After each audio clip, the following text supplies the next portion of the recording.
what is the disagreement that you think you have with me in terms of like how I form my opinions, or how or what I believe in? Do I believe in an ideology? Am I crypto tanky? Like, I'm asking you, like, what are the? I don't think it's a problem with you or your ideas specifically. I think it's just like, for the most part, most people here are for entertainment, and it feels good to see somebody with a lot of depth of knowledge and somebody who's like willing to share all that knowledge. And at first, it's like great, you pull people in, and it's very interesting, and you feel engaged, and you feel like you're actually learning something about the issues. And then eventually, the advocacy, like how passionate you are about actually trying to make a change and be an advocate for all of it, is refreshing. But at the same time, Destiny isn't like that at all.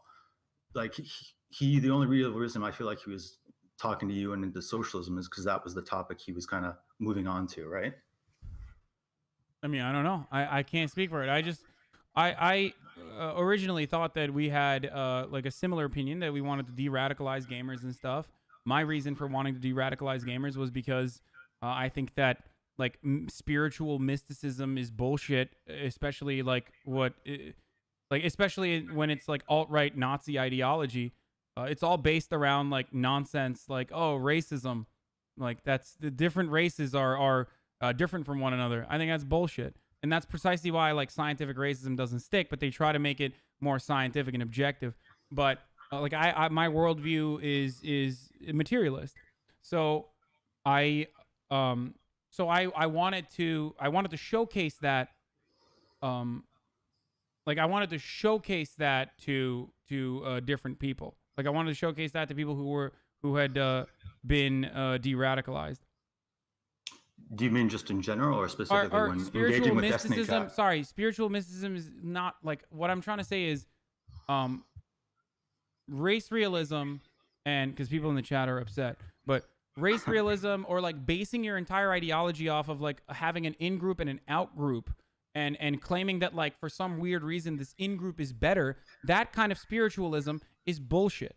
It's not. No, like I think everybody agrees with that for the most part. But I think a big part of it, and I think it's exemplified in DG chat versus Hasan, is it's hard to recognize and hard to get away from, because your social group, the people you hang out with, are part of that in group. So to get past that is pretty hard. And then, like, you advocate for a lot of that, which is great. But just because we understand it, or just because we're doing it, doesn't mean we can get past it. Wait, but you're just like admitting that you okay. Sorry. I don't understand. Okay.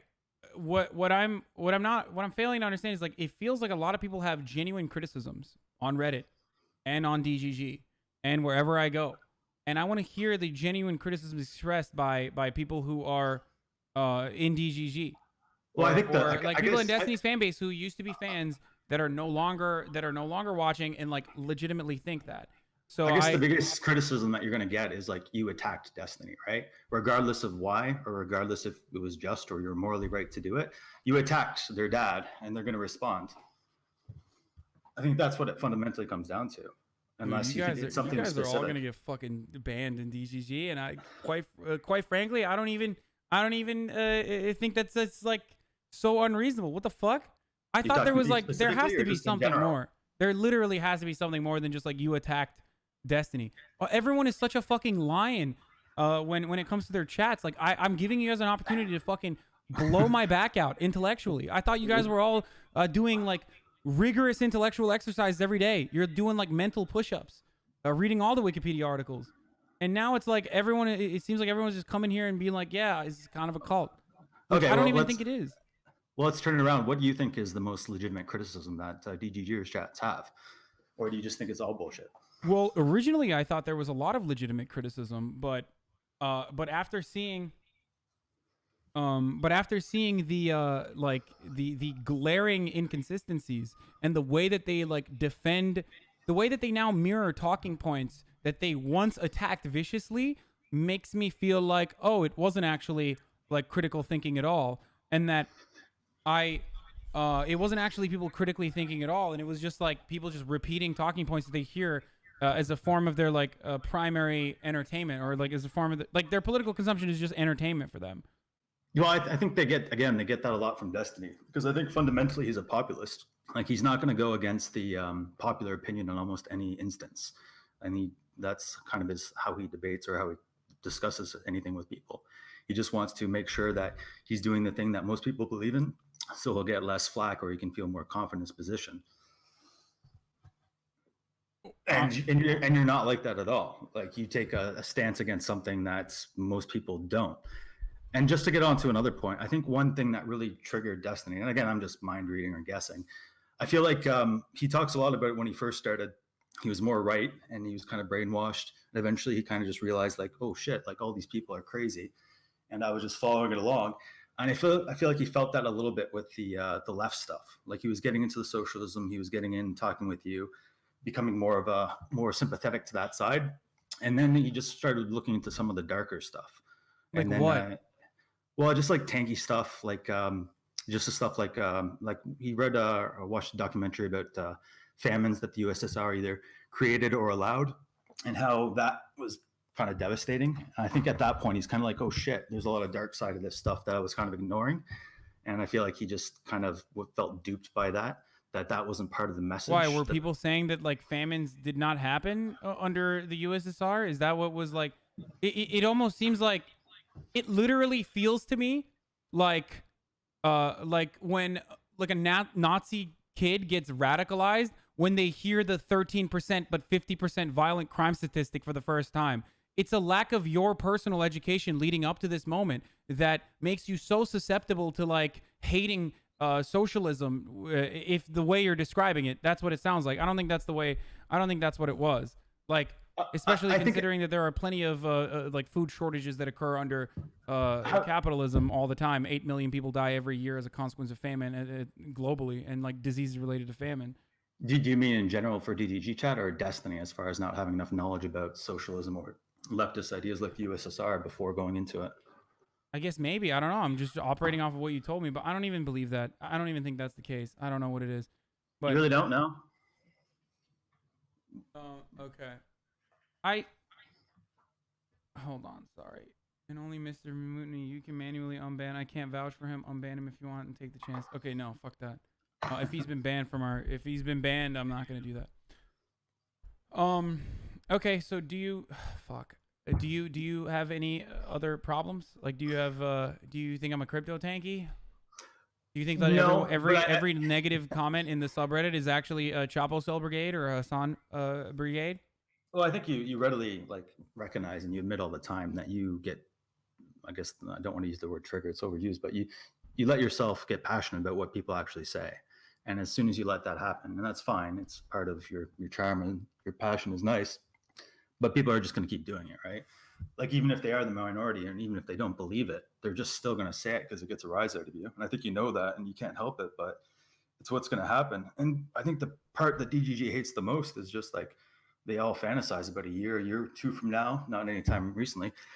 You guys will make up, maybe that you're not streaming with each other, but you can actually just like talk civilly to each other, even if it's off stream. It just feels like such a shame we see this friendship that seems to be going pretty well. You're helping each other out, hanging out in real life. And then it feels like just because you both have big personalities, you start clashing. And then you can't rectify that people can be people and do dumb shit and try to just understand each other. But I mean, it doesn't seem like people in the DG community or some people in the DG community want us to make up. It doesn't matter anyway. Anyway, that's besides the point. I know. I'm just saying that's what I imagine a lot of us hope, even though it doesn't seem possible at this point. I don't know. Sorry, I couldn't be more spicy. It sounds like you don't want people to come in and start screaming gamer words, but you do want them to come in and start yelling at you for your shit opinions. I do. That's exactly what I want to hear. I want to hear someone. I want to hear from someone who has a genuine disagreement, and like why they have a genuine disagreement with what I have to say, and why. I mean, this is basically like, isn't this exactly what Steven does, where he like says something that's purposely triggering or whatever to own the libs, and then when they come in, he's like, "Hey, buddy, let's have a conversation." So, I mean, this is something that the DGG audience should be used to, right? As they do this quite frequently. So, I wanna. I'm not triggering anyone, or I haven't said anything purposely like explosive or whatever. These are genuine opinions that I hold. So I want to hear someone from DGG be like, "These are the reasons. You're fucking dishonest. You're crypto tanky. All the stuff." Yeah, well, I was gonna talk about that a little bit as well. I feel like the other big thing with Destiny, as far as he's not being an advocate, he doesn't actually fundamentally care about any of these issues on a level that he would put a lot of skin into the game like you would. But I feel like he basically goes into small communities that would provide a lot of content. And then once he's pumped that well dry sort of thing, he kind of just moves on. Like I think he even said recently, like, once I get back, we're gonna have one more week on commies or the left or whatever. We're gonna hit it hard, and then we're never gonna talk about it again. Like so, that's not really a legitimate. I don't know. It doesn't feel like a good way to like engage with anything if you're just gonna forget it or move on at that point. Okay. All right. All right. It was good. Good talking to you. Thanks for coming on. Next caller. This guy doesn't disagree. Yeah, I'm shocked, but then again, I think it's not easy to come in and be like, this is my opinion, this is why you suck or whatever. After Ragepope is legit in Destiny, I will argue the fine points on Ragepope is legit. Where is Ragepope?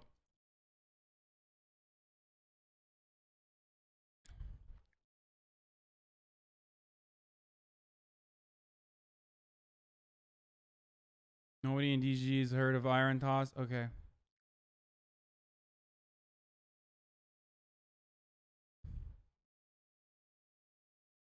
Okay, he's the band guy who I mentioned. HasanAbi X.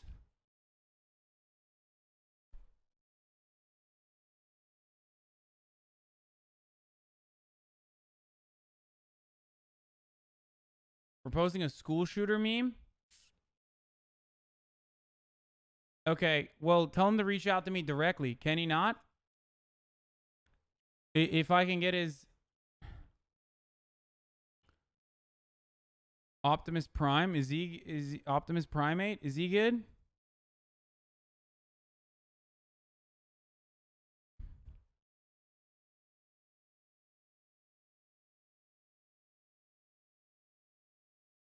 DGG here. You lose your temper very often. Okay, get in the Discord. The optics aren't good. Seems that you don't have the control over yourself. A lot on the left don't want to be affiliated with that.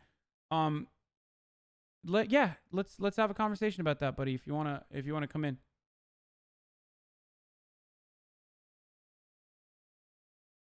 Optimus Prime is alt-light and Ian Miles Chong fan. Debate Ragepope instead.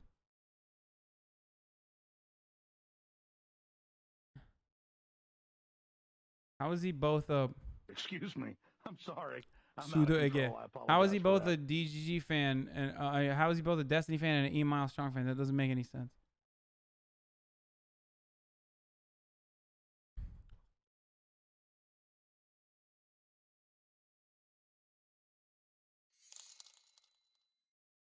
Hasana got banned from Discord and Twitch chat for telling a guy to cuss.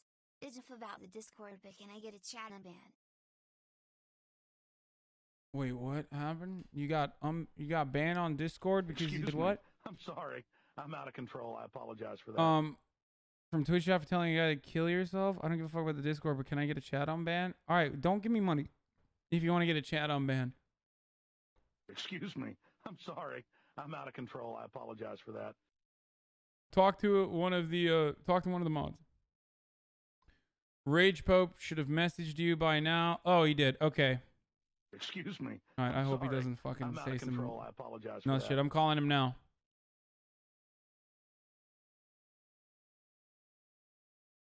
Someone tell Ragepope I'm already calling him.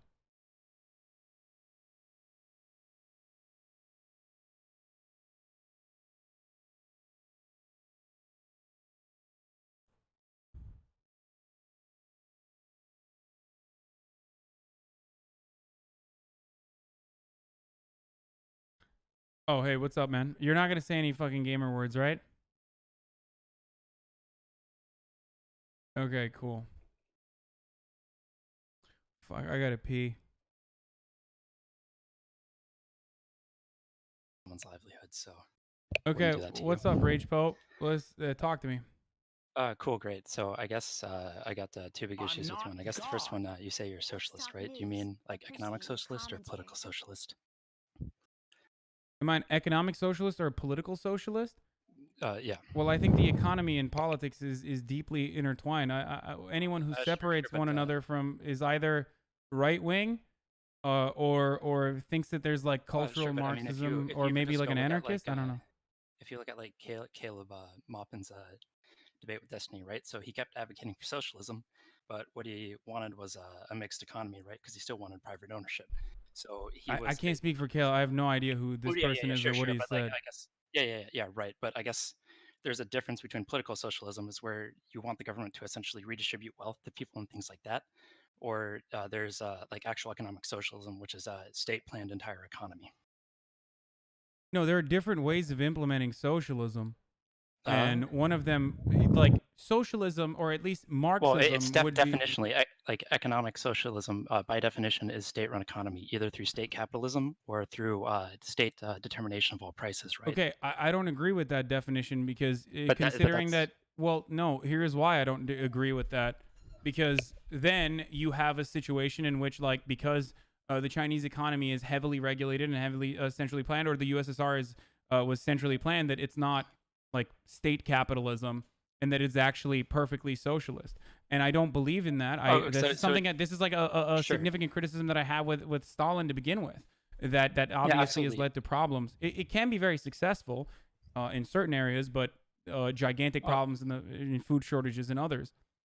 Yeah, absolutely. So you're not, I guess, like an economic socialist. It's a political socialist, and you want redistribution of wealth to affect those, or to help those who are most affected, but you don't necessarily agree with the state needs to plan everything in the economy. Is that correct? I'm failing to understand this framing that you're engaging it this with. This isn't framing. This is literally a definition. I'll send it to you right now. Okay. I mean, like, what? Can you explain to me what Can you explain to me what economic socialism is? Yeah, or you can send me. Oh the yeah, so definition. it's when you have a fully state-run economy, right? So everything in the state is owned by them or is run by them. So why is like, I don't know, why would like if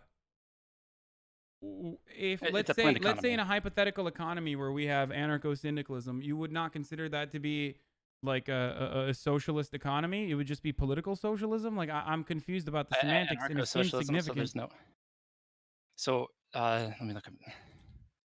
Is it only centralized planning in your definition? Is it only yes, socialism? Is it only yes. economic socialism when it's centralized? Okay, well, Yeah, that's, yeah.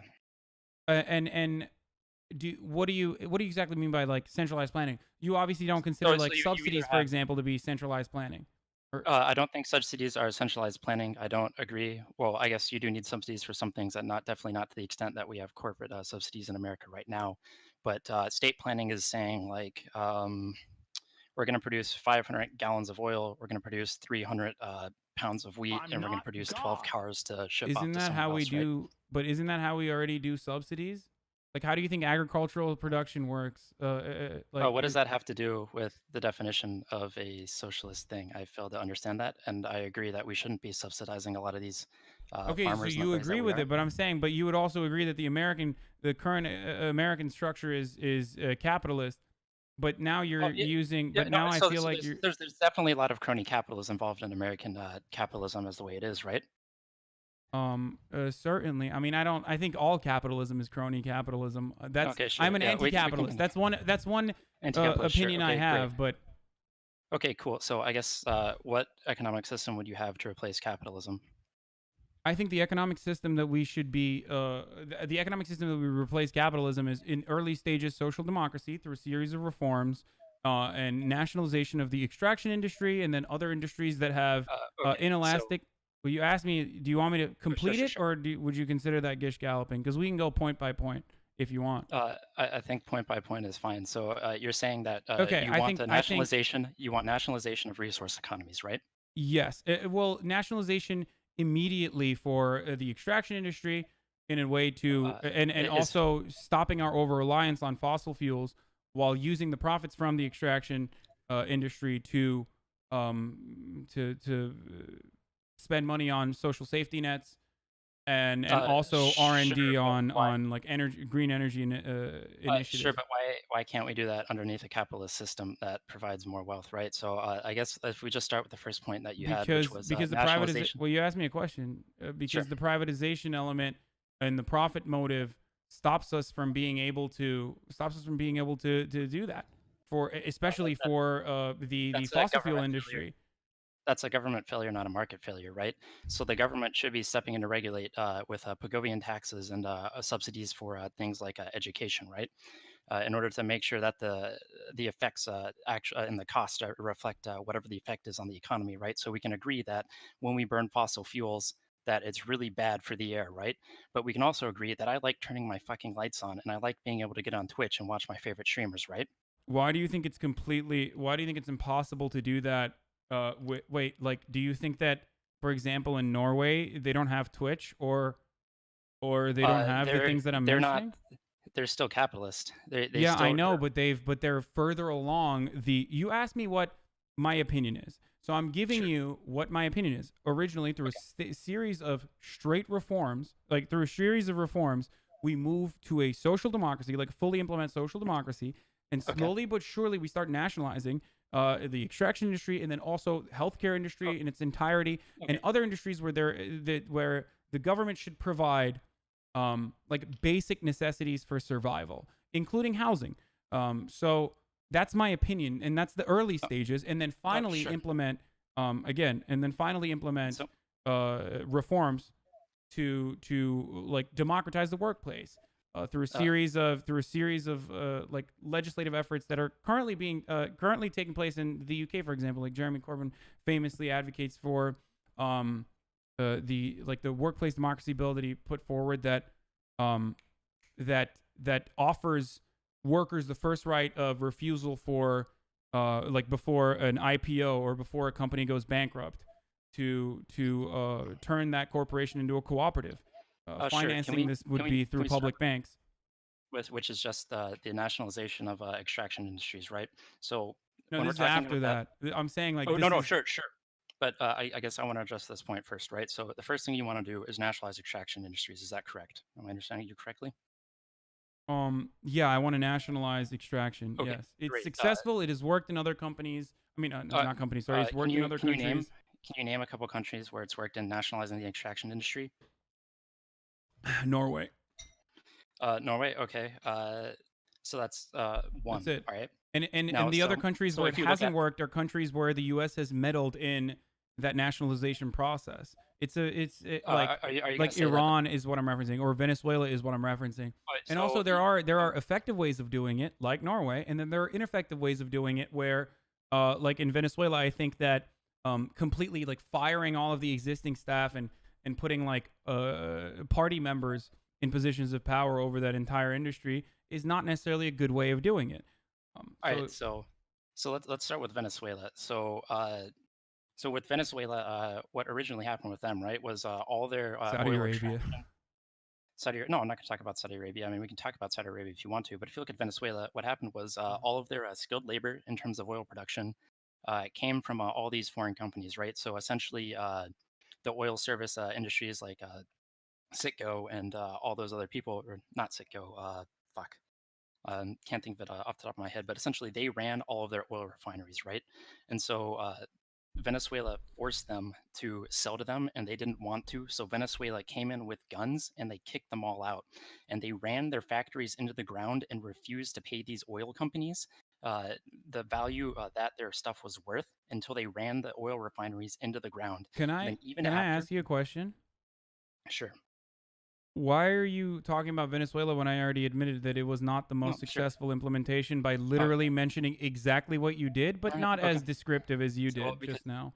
Honestly, I'm nervous as shit. I'm in front of 2,500 people. Like I usually only talk to like 10 on my stream. But did you not hear me when I said there are successful implementations like Norway or if you want to look in Gulf countries in terms of resource extraction economies, right?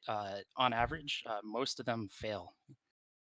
They're less successful than the other ones. Would you say that spread out to other industries? Okay. Would you say that the countries with nationalization efforts fail when they don't have the economic power to go against private capital and their interests and the interests of private capital, which is to maintain the privatization of these extraction industries, specifically in Venezuela or also in Iran, for example, another very famous example of nationalization efforts gone awry.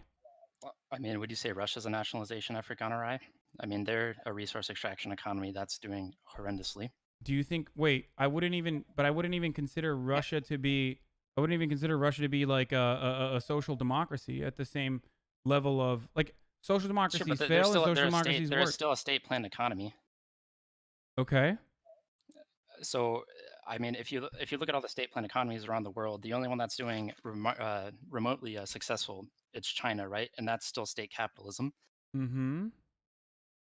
So I guess I fail to see why going to a state-planned economy, right? How is that going to be more effective than running a capitalist economy, which provides more resources for the people, and then have a government that allocates more appropriately? Wait, Right? do you?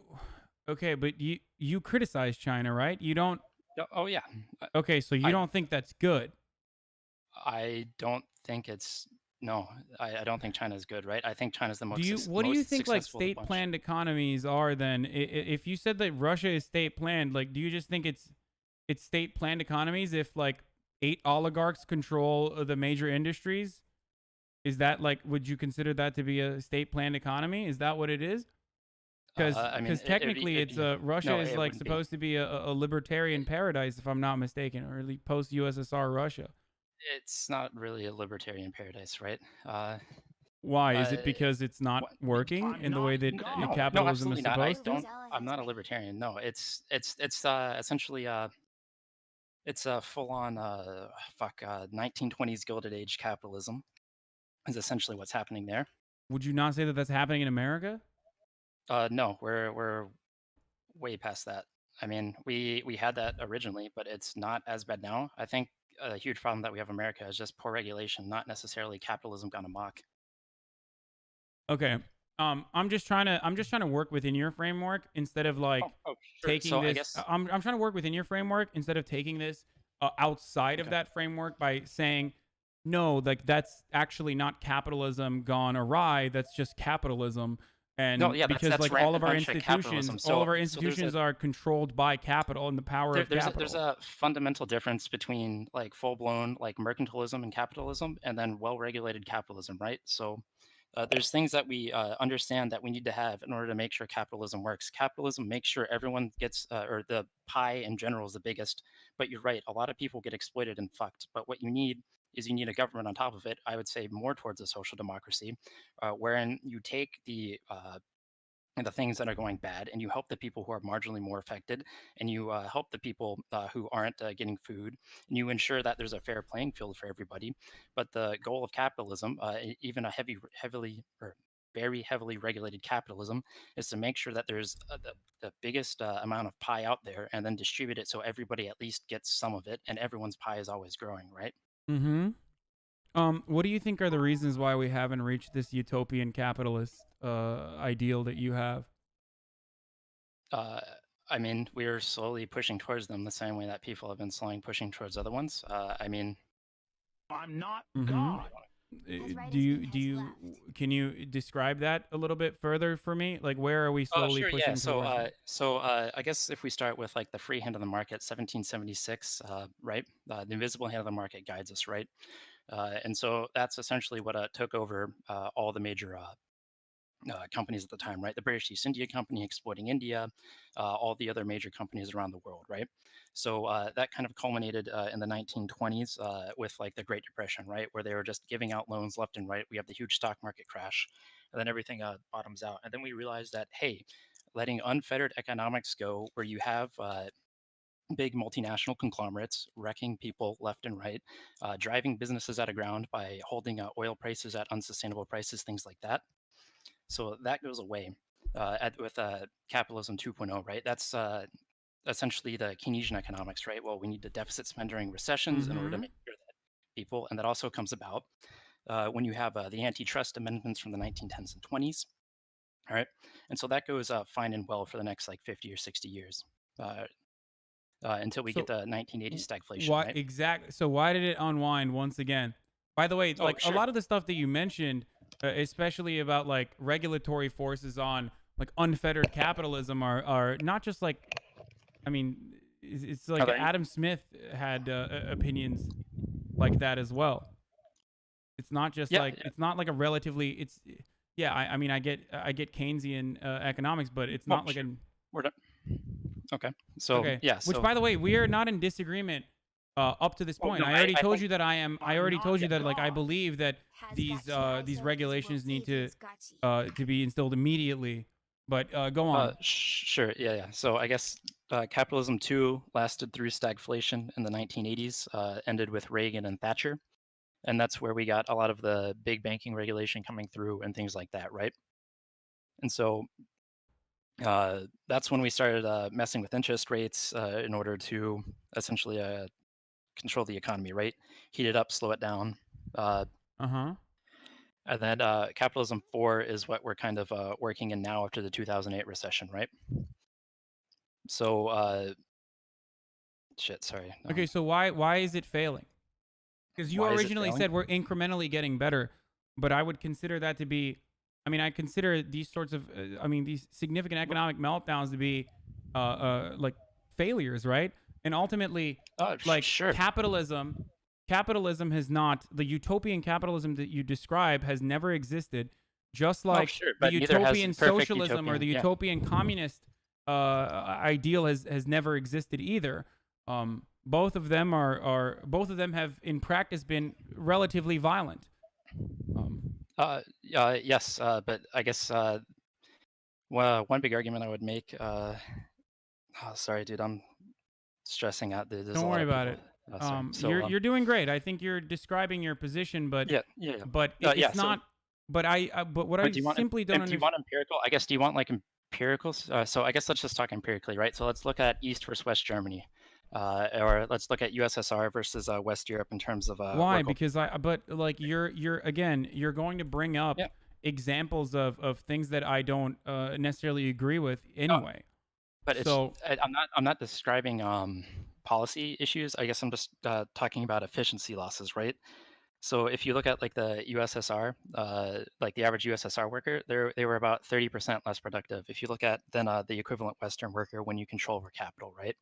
If you look at China, they're still less efficient per worker even when you control for capital, right? So it seems like if you're going towards a state-run economy, at least empirically, anyways, you're always going to be less effective under like a state plan system. So it seems like you're just getting less of a pie, and that's not something that you would want. I just I don't want to like attack you on this.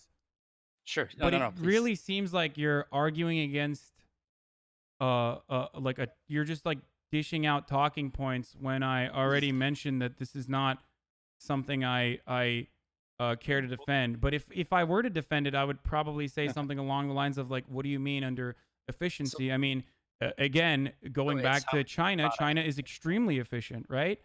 China is doing capitalism very successfully, but I don't think you would want to live under Chinese rule, right? They have 1.5 billion people. They have 1.5 billion people. Their GDP is less than the United States, right? That means their workers are significantly less efficient than our workers. They have a lot less capital, and their average person is putting out a lot less product than we are. Even when you control for the fact that they have less capital than we do, their worker doesn't make as much as an American worker. I'm not God. Do you think that has something to do with the material conditions of China and the fact that they brought in foreign investment in technology and foreign IP as recently as like the 80s and 90s? Don't you think that that's like? Don't you think that that's a significant factor? It's like it's like when Destiny gets mad at gun nuts for saying like, well, Salvador has a higher rate of gun violence in the U.S. It's like, yeah. No, so if you want to talk about like FDI and all that things, right? So that we control for the amount of capital people have, right? We control for the amount of human capital they have as well, right? So if they have more people, obviously they're going to be less efficient, right? Unless they have a equivalent amount of machines to work with, right? So even when you control for the fact that they're working with less equipment, less capital, as you would say, even if they haven't brought in the amount, they're still less efficient than us. And then if you're talking about bringing in IP, are you talking about the thefts of hundreds of billions of dollars of American and Western IP in general? Where Is they're it literally theft if the American corporations like openly admitted that they could steal their IP as long as they were able to exploit their deregulated labor force. I'm not God. I don't think they Chris, agreed this to is it why- initially. Then why do they they kind of keep passively agreed using to it. Chinese labor instead of like moving their not. factories back to the United They are. States and They're using moving United to- States labor? It seems like that would be They're moving a to more Vietnam and efficient or a Southeast more Asia. productive way of doing things, right? If they had a significant problem with IP theft. If owners of capital yeah, had a they are, and they're genuinely moving it. if owners of capital had like a serious theft of IP issue, they would probably move their Move factories to, over to a like, country say where they to, can like, to exploit. like Vietnam and the other places around Southeast Asia that aren't China. And Well, they're that's the moving into capital that we're Vietnam and seeing. other places that aren't Southeast China because like labor conditions have improved Do you in think they give a China, fuck? not because Do of IP theft. I mean, they can claim that it's No, because of IP theft, but it seems kind of weird to utilize the Chinese labor force for the past 40 years or past 30 years and then only start moving to Vietnam, just like China is literally exploiting Vietnamese labor now. Only start moving into Vietnam once China You mean, becomes like, once- more Once wealthy. they're don't think that necessarily has to do with China becoming more wealthy, right? It's just because the average Wages have Chinese gone labor up in demand is going up. China at Yeah, sure, faster from- rates from, than the United States. Thanks to trade. Yeah, thanks to trade from the United States, right? Do you mean trade? Like, I guess if you mean like because the United States utilized like China's labor and brought in a significant amount of foreign capital to the to the country, so generally, and the Chinese labor force. so- The reason why their wages increase is because they control it.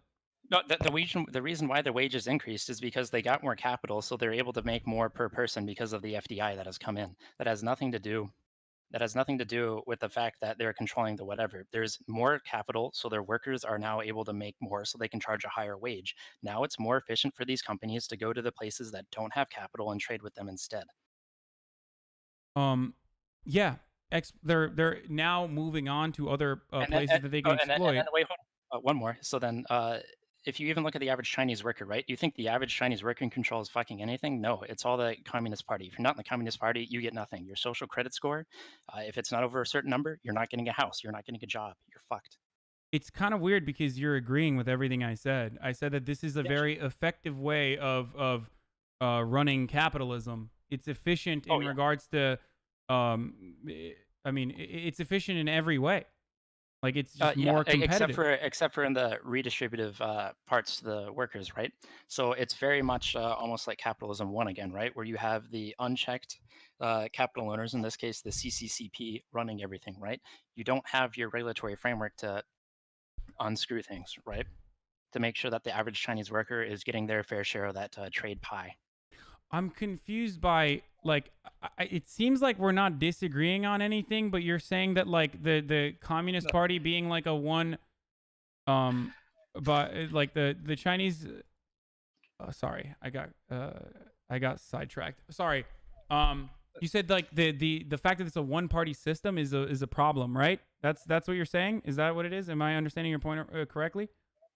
No, I'm saying that you have the same thing that in China as you did in capitalism 1 now, where you have vertically and horizontally integrated companies, and you have capital owners, in this case the CCCP, instead of actual capitalists in charge of everything. So you still have the major problems with the first capitalism that they're not addressing, right? They're not doing anything through the government to address any of the wrongs, to address any of the pollution, or any of the other problems that we have with capitalism. Okay.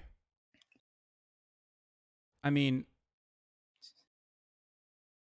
I don't think the problem with the Chinese economy is that they're not putting enough like regulatory checks. I just don't like. You lost me. That'd be generally. So you don't think it'd generally be better for China to make all that trade with America so they can have more money per person? Do you think that's a good thing or a bad thing? My main problem, all right, let me just explain this. My main problem is, first of all, China not addressing pollution is I hate to say this, but China not addressing pollution is I would say correct if you were in the year, I don't know, 1998, but that's not true anymore because it got to a point where like the government had to do something about it. But that's a consequence of industrialization and a consequence of like the way that they grew and how quickly they grew. But if we're talking about I mean, if we're talking about the issues that I have with China, it stems from literally the things that you mentioned, which is a concentration of wealth and power at the top in the hands of the few. Oh, sure, but here's the thing, like that's though. an So issue that I capitalism think we provided- have with capitalism, and that's certainly an issue that we've had why with. can't that's not. So That's capitalism is a certainly an purely issue that we economic- have with the Communist Party or with China, with the way that China is run as well. Yeah, I mean, sure, but the problem is, like you said, is that you have the massive distribution of capital, in this case, to the people in charge in the Communist Party, right? It's not a fair playing field in China. If you look at what China's done, it's been incredible. What they've done through capitalism was great. They got a shit ton of money, but the problem that they're having is it's not actually getting down to the people who need it. And What do you mean? Can you describe that a little bit? Are you saying that there's too much wealth hoarding at the top in China? Because if that's the case, I agree. If you're saying that China is not doing enough to build out their like rural areas or their cities, then I disagree with you on that end. I think well, that I mean, they're just building fake cities for GDP points, but that's like a separate issue entirely. okay. But no, I so just what I don't understand is like, do you think China is communist right now? no, definitely not. They're definitely state capitalist totalitarians. They're state capitalist totalitarians. Okay. We don't disagree on that talking point. So why are you using China as a reason as to why like socialism is not working? Maybe I'm just not understanding it. So, all right. So if you look at what China did until 1979, right? That's when they were fully socialist, like full-on Maoist. That's when they killed the birds. They did all those bad things, right? So if you look at when they switched their economy from a fully state-planned economy to state capitalist, and you look at the insane amount of growth that they have, that's insane. Everyone in China, on average, would be significantly better off under the capitalist system than their socialist system. But you just admitted that they're. But you literally just admitted that they're. The only difference between the way that the Chinese economy was run then versus now is that there is foreign investment that was allowed into the country, and it's more than that. There's small enterprises are allowed to run, and for the most part, the big enterprises are allowed to run. You just literally freely. just said China is state capitalist and totalitarian. Are you now changing it? Are you now changing your opinion? So totalitarian and state capitalist are two different things. State capitalist describes the economic system. So Okay. what that means is the government owns all the businesses, but they let the businesses run like fucking businesses. And if things fuck up at the top, well then or they don't like the CEO, well then he gets sent off to the camp. That has nothing to do with saying you need to make 400,000 cars, even if no one wants any fucking cars. Okay. What I'm confused by is it seems like on the one hand you're saying you hate centrally planned capitalism and it's like state capitalism, but on the other hand you're also saying that it was very successful. So if you're either looking you're at, switching through your terminology depending on No. what your point of view is, we have or socialism, I right? guess I'm not We have- smart enough to understand what you're so saying. we have socialism is China before 1979, right? Okay. Then we have state What are capitalism. the significant differences between pre-1979 China outside of like foreign investment? I'm talking about like Excuse me. controlling. I'm sorry. I'm talking out about of control. controlling I our economy. Are apologize you for saying that. like, are you a dengist? Is that what it is? Like that's the difference? No, You're not- there's Chinese economic there was massive economic reform in the 70s and 80s. So there's a decollectivization of agriculture. There's opening up the country to FDI. There's permission for entrepreneurs to start businesses. But you Yeah, just even said though that. But you 11 just said that the state still like owns they almost own all the of business. this. They own the businesses and they put people on the boards of all these businesses. And if people don't like that, and if the people don't like that, like let's say I'm the CEO of Ford, China owns Ford. If I say something like I don't like the CCCP, they'll take me out and they'll put someone else in. The state still owns the business, even if I'm allowed to run it and profit off of it. Okay. And then we have a third thing, which is just unfettered capitalism, right? Which is what we have in America. So not wait, really. wait. Hold on. Okay. So you said this is sorry, you were describing like post 1970s China and the decentralization of the economy, right? But Yes. then it Excuse me. centralizes I'm once sorry. again. I'm out of Or control. I they don't apologize for leave their that. element of control. There are still So people they that are got rid of their there are price still people controls. who are who are loyal to the party or the one party or loyal to the Yes, current power structure that are running these companies in the way that not in the way that a private enterprise would, but in a way that like the It's more Chinese like a government wants. GSE. So it's It runs more functionally like the a exact GSE. same. No, it's entirely different because there's no price controls, there's no protectionist policies, and there's no production mandates. Okay, why would there be? Okay, but why would there be price controls if the state is already completely controlling the CEO and the board of executives and even the labor force through the unions?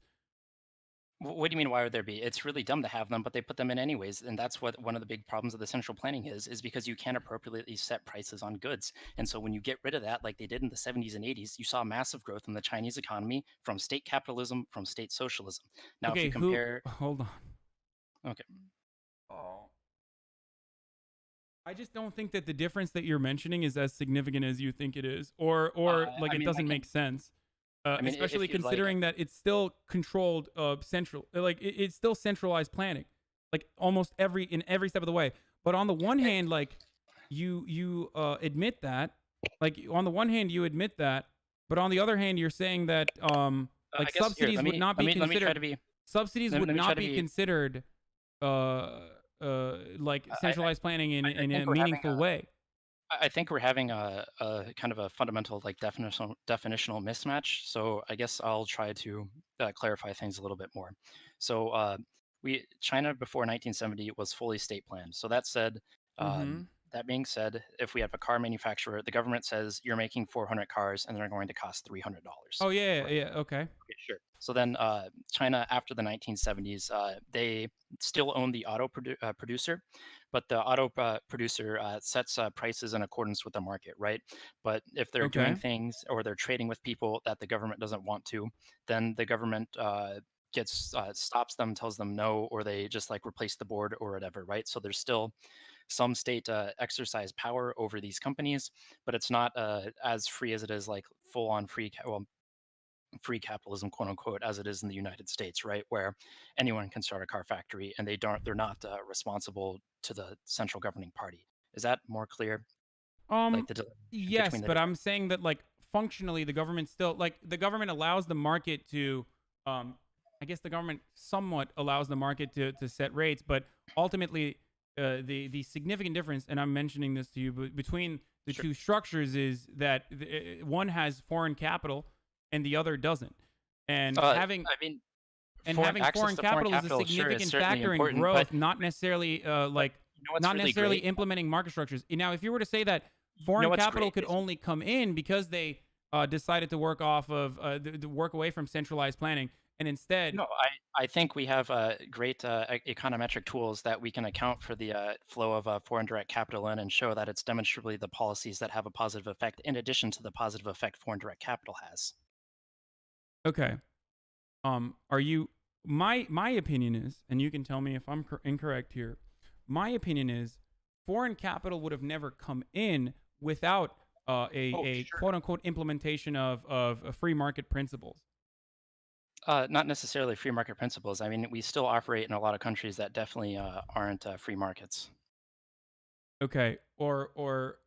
Okay. Wait. I mean, wait. What do you mean? So you just said before you said that it was like the reason why it was successful, and now you're saying this is what I'm confused by. On the one hand, you're saying that these are like market principles that they implemented, which allowed China to grow and prosper. I'm saying that no, it's actually foreign capital, and foreign capital would have never come in without the supposed quote unquote implementations of. So the foreign direct capital was allowed starting in the 1970s, right? And then that continued on through the 80s and 90s when they implemented later reforms, right? So we have great econometric tools that says we can calculate how much of the growth was due to foreign direct investment, how much is due to these policy changes. And when you look at those econometric models, you can see that, yes, you're right. Foreign direct investment is a very important growth factor. And so when you do have that, that does cause a boom in the economy. But you also have additional increases from switching over from state socialism to state capitalism. Okay. So again, this there's a fundamental misunderstanding that you established, or that I guess we didn't get to talk about in the beginning of this conversation, where I mentioned that once again, like your definition of I guess state socialism and state capitalism is it keeps switching because Like, you don't have to have you don't even have to have centralized planning to implement socialism. I'm talking about it from the point of view of a concentration of wealth and a concentration of power. Whereas this didn't happen in China, and it still hasn't happened in China. Does that make sense? What concentration of wealth and what concentration of power wealth hasn't is not happened in China? Wealth and power is not spread back to the people. Like Correct. the unions, as you also admitted, are just basically bullshit. It's a way to control the labor force I don't think I've rather ever than talked like about actually unions, advocate but- for, like, it's kind of like Vietnam in that sense. I think you and I would agree on that, right? I'm not exactly sure, but yeah, I would agree that there's not a lot of union power in Vietnam or China. And there's a lot of yeah, I unions, don't but think I've it's talked not about that. necessarily powerful because it's not operating in the interest of the workers. It's operating in the interest of the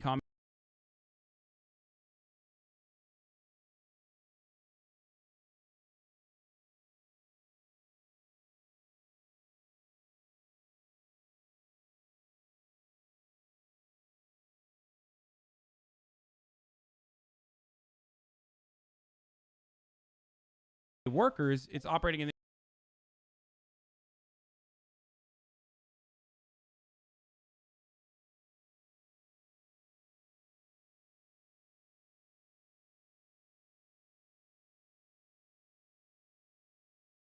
communist.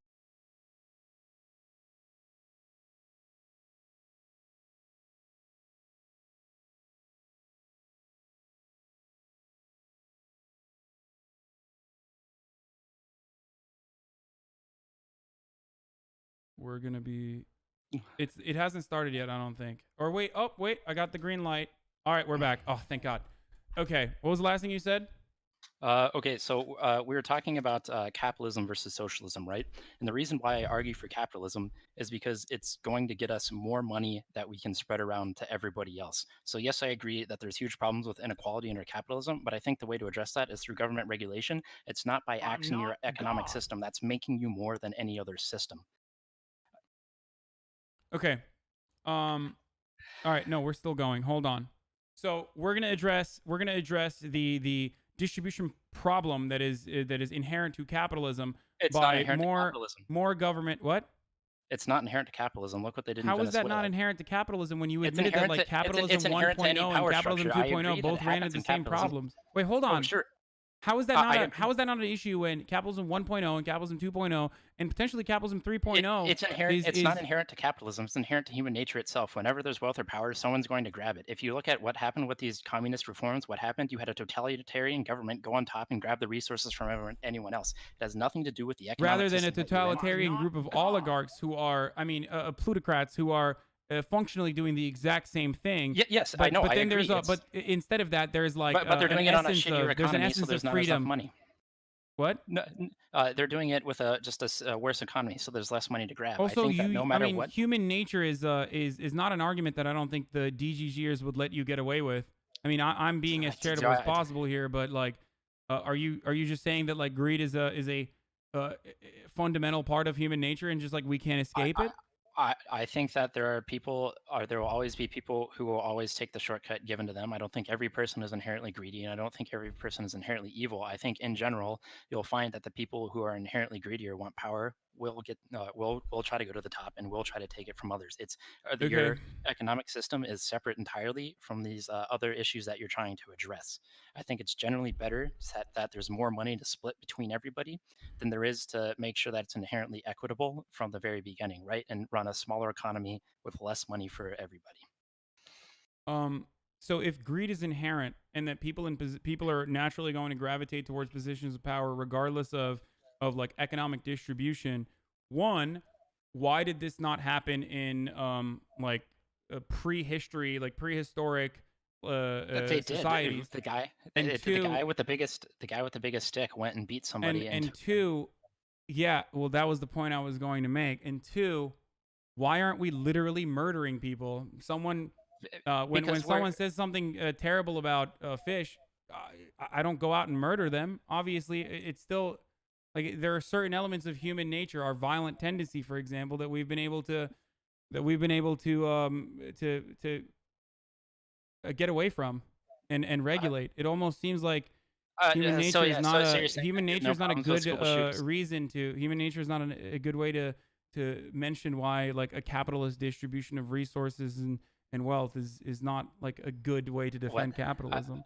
I'm not trying to defend capitalism in terms of it's going to stop bad people. I'm defending Wait, so capitalism what were you doing earlier when you said I was saying in every system, there will always be someone who tries to exploit their position of power to gain wealth over someone else. It's not going to be everybody, and it probably won't be most people. We generally live in a pretty good society, but there will always be somebody who wants to take things away from the less fortunate than them. Okay. Don't you think a good way to combat that would be better methods of remuneration and also a better distribution of wealth and resources? Yes, I would totally agree, but I don't think the way to do that is through changing an economy that's been the proven most effective one in the world. I think the way to do that is through regulation. Like you said, we do need some redistribution. We don't need subsidies for a lot of our corporations. Why does it keep failing though? Because we're humans, we're not perfect, right? If you had the perfect system, I would gladly switch over to that if you could show that to me. But what I'm saying is, isn't that also literally yet another fallacy? That there's nothing perfect. If you can show me something better, I'd gladly switch to it. But empirically, well, when I was mentioning a move towards social democracies and nationalization, you cut me off right there, and we started talking about China. But I wanted to point out it's one, that is a nirvana fallacy, but two, sure. I was giving you like actual examples of how we could potentially implement it, judging by things that we've done thus far. And then I don't know, you just like went off on China. So I'm confused where that leaves us off, considering that I'm not like defending China. Well, first, I wanted to talk about extraction economies and how, in general, they perform significantly worse than any economy in general. So, right, if you look at United States, if you look at Britain, they're especially Britain's probably the best example. They're very, very natural resource poor, right? But they're able to grow essentially the most, right? Because how are they able to do that?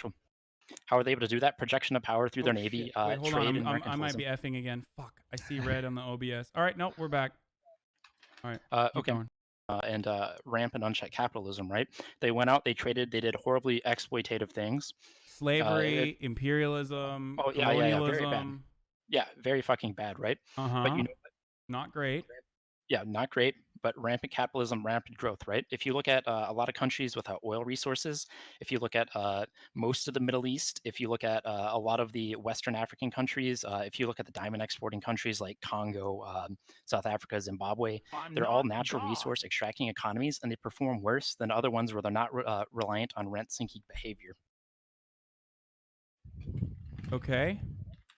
Wait, I'm confused. Are you saying that if you have natural resources, you don't have to do colonialism? Is that what you're saying? No, I'm saying that natural resource economies perform significantly worse than economies that don't engage in rent-seeking behavior, or that don't have to. Don't you think that has something to do with the fact that it has to do with the lack of income? They were better equipped at might is right. Like, isn't this the argument that we're having now? Is just like might is right?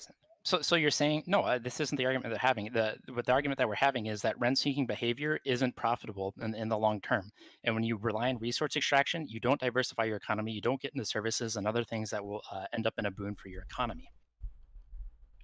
Okay, I'm just like what I'm genuinely confused by here is I feel like you're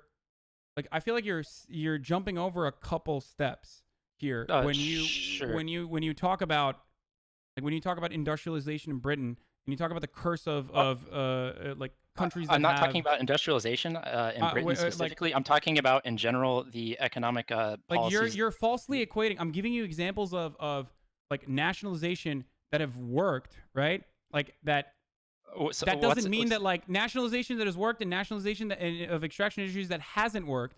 And whenever there is like foreign interference, and that's precisely what you're referencing, or that's precisely what you literally referenced in regards to like African nations, for example, that you incorrectly mentioned is like failing because it's failing due to corruption. If you look at all these rent-seeking economies, the rate of corruption but capitalism is is corrupt as well. It just depends on what you sure, mean by... exactly. So we agree that it's not inherent to capitalism that that there's greedy and rent-seeking behavior that we want to avoid. Okay, like I'm not against regulation though. Like I'm not talking about regulation against, at this point. I'm talking about resource extraction and how that leads to corruption and how that leads to reduced economic output and how that's a bad outcome. Okay, but you can't say that when there are successful examples of exactly what I'm seeking to implement.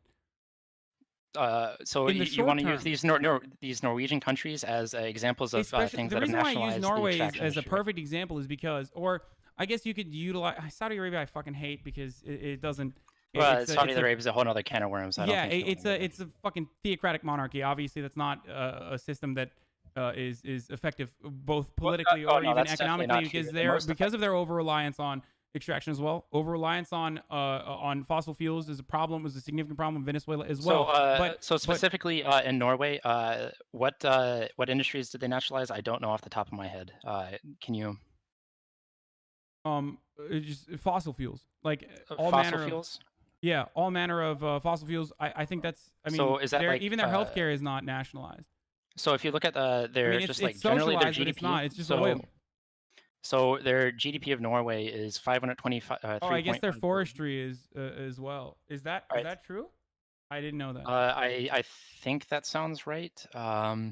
Here, let me just look up the percentage of their economy of these two industries. So Norway oil percent of GDP, and then you said forestry as well. So oil rent is 3. I said I didn't. I don't know. Yeah, I'm looking that up right now. So if you look at their oil, that's 3.8% of GDP. If you look at the forestry industry, right, that is 30 or no, that's a percent of the forested area. Norway forest rents percent of GDP. It is 0.04467%. So you're looking at maybe 5% of their industry is nationalized, right? I think what would be interesting would be to go back and then look at the returns from their foresting and the returns from the oil production under private versus public ownership. I haven't pulled the data. I can't look at that. But wait, if you're using Norway, can I just ask you something? Sure.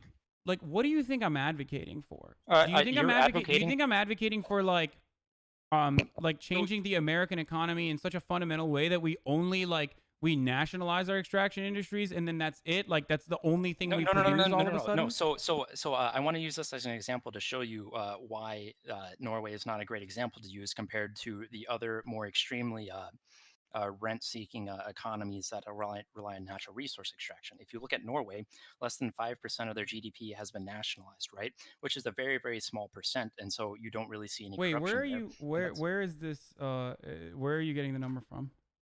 Trading. I thought it was higher, but. So I just looked at. No, it says 22%. Where can you link me wherever you're saying for percent from nationalization? I'm looking at it right now. Hold on. Maybe I'm wrong, but I remember it being higher than that. Okay, so where is it? I just looked at the two industries you said. I don't know the Norway's off the top of my head. Norway's global top 5 exporter of crude oil. The oil and gas sector constitutes around 22% of Norwegian GDP and 67% of all Norwegian exports. So you have to remember, OGS isn't necessarily just the oil itself, right? That's the whole service industry that it revolves around. That I don't believe that's nationalized. I think they only own the oil reserves themselves, and they contract private companies to extract it and pay them. Okay. I'm fairly certain. So there's a significant difference, right? Yeah. Okay. So, but like. So they're still relying on private companies to extract, right? So that's a significantly smaller portion of their GDP that's actually derived from these. Wait. Are you saying that the people that work in? Are you saying that the people that work for the Norwegian oil company are not they would have to be considered a part of the private sector? Is that what you're saying? Despite the fact that they're working for the liberal government, what? I feel like you're not. Does that? Do they? I don't know. That's why I'm asking. So are you saying that these companies are owned, or is it physically only the oil that they've nationalized, and then they're having these private companies? No, they're run by the government too. I mean, there might be well, there are elements that are privatized 100%, but it is run by the government. Sure. Okay. Wait, but if you don't know that, then why are you making? No, that's why I was asking, right? Because from the quick numbers but weren't you about to launch off of a point if I didn't push back on that? Like you were literally about to launch off a point and say, look, no, actually, it's actually 5% because the rest of it, the people that work inside of Statoil or the people that work inside of this nationalized extraction industries are technically still working in the private industry, and that wouldn't be so that wouldn't be a factor. That wouldn't be a factor that works. It has nothing to do with Norway. It has to do with all the rest of the countries that have a significant portion of their GDP coming from resource extraction, right? Because you essentially get an incentive for the government to not do anything besides that resource extraction, and then you get corruption and spread throughout the governments, right? And so because Norway, I thought it was a lot less, maybe it's not. But it's just like, why is it that every single time I talk to like, you're a social democrat, aren't you? Isn't that what you said? You want regulatory? Are you not? Are you a neoliberal? Is that what it is? I'm definitely not neoliberal. Okay, what are you? I don't know what you are, but it doesn't matter. It like literally doesn't matter. I thought you were a social democrat, and maybe I was mistaken. But no. Like from what you said, as far as like implementing regulations on the market, it seems like it's I just assumed that you were a social democrat. Maybe you're not. But why is it that every time I talk to someone like this, they like talk about East Germany versus West Germany and like go back to like very obvious communism memes. Then they talk about China, and then on top of that, then they talk about China, and then they turn around as economists, and then they start making fun of like, I mean, they start criticizing Norway and like other social democracies that I originally assumed were like the main goal that they wanted to have, which is an economy that's capitalist, that has regulations.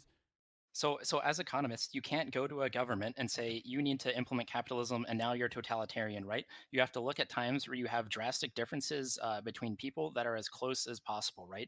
We think it would be a bad comparison if we took the United States and compared it to like Zimbabwe or something, right? To say capitalism good, totalitarianism bad, right? So what you want to do is you try to find countries that are the closest. Wait, capitalism is the opposite of totalitarianism in this?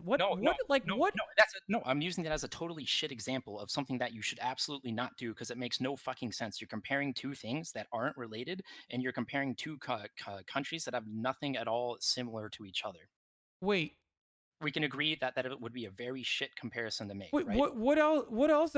This is literally what we've been doing the entire time. Like, no, because we have controls for the other things. So if we look at these examples, these are the best examples that we can find throughout history. So we shouldn't have never even talked about China to begin with. Then, like, I guess, like, what do you mean? Why are your comparisons acceptable? But when I tell you, like, here is a successful way to implement this in the short term without even moving beyond that, without moving past the short term, you're like, oh, well, these countries are not, we can't compare these two countries. It has to be literally an identical country for us to be able to compare it. It's not literally an identical country, but nearly identical countries will give us the best comparisons. That's why you look at East versus West Germany, because at the end of the war, both of them were in very similar conditions, and then they reunified after the 1990s, and you look at the growth from East and West Germany, you can say, all right, well, if we control for all the other economic factors that happened, if we control for the fact that the Soviet Union came in and took a lot of East German scientists out, if we account for the fact that Russia came and took away a lot of capital to take back to Russia. Dude, itself.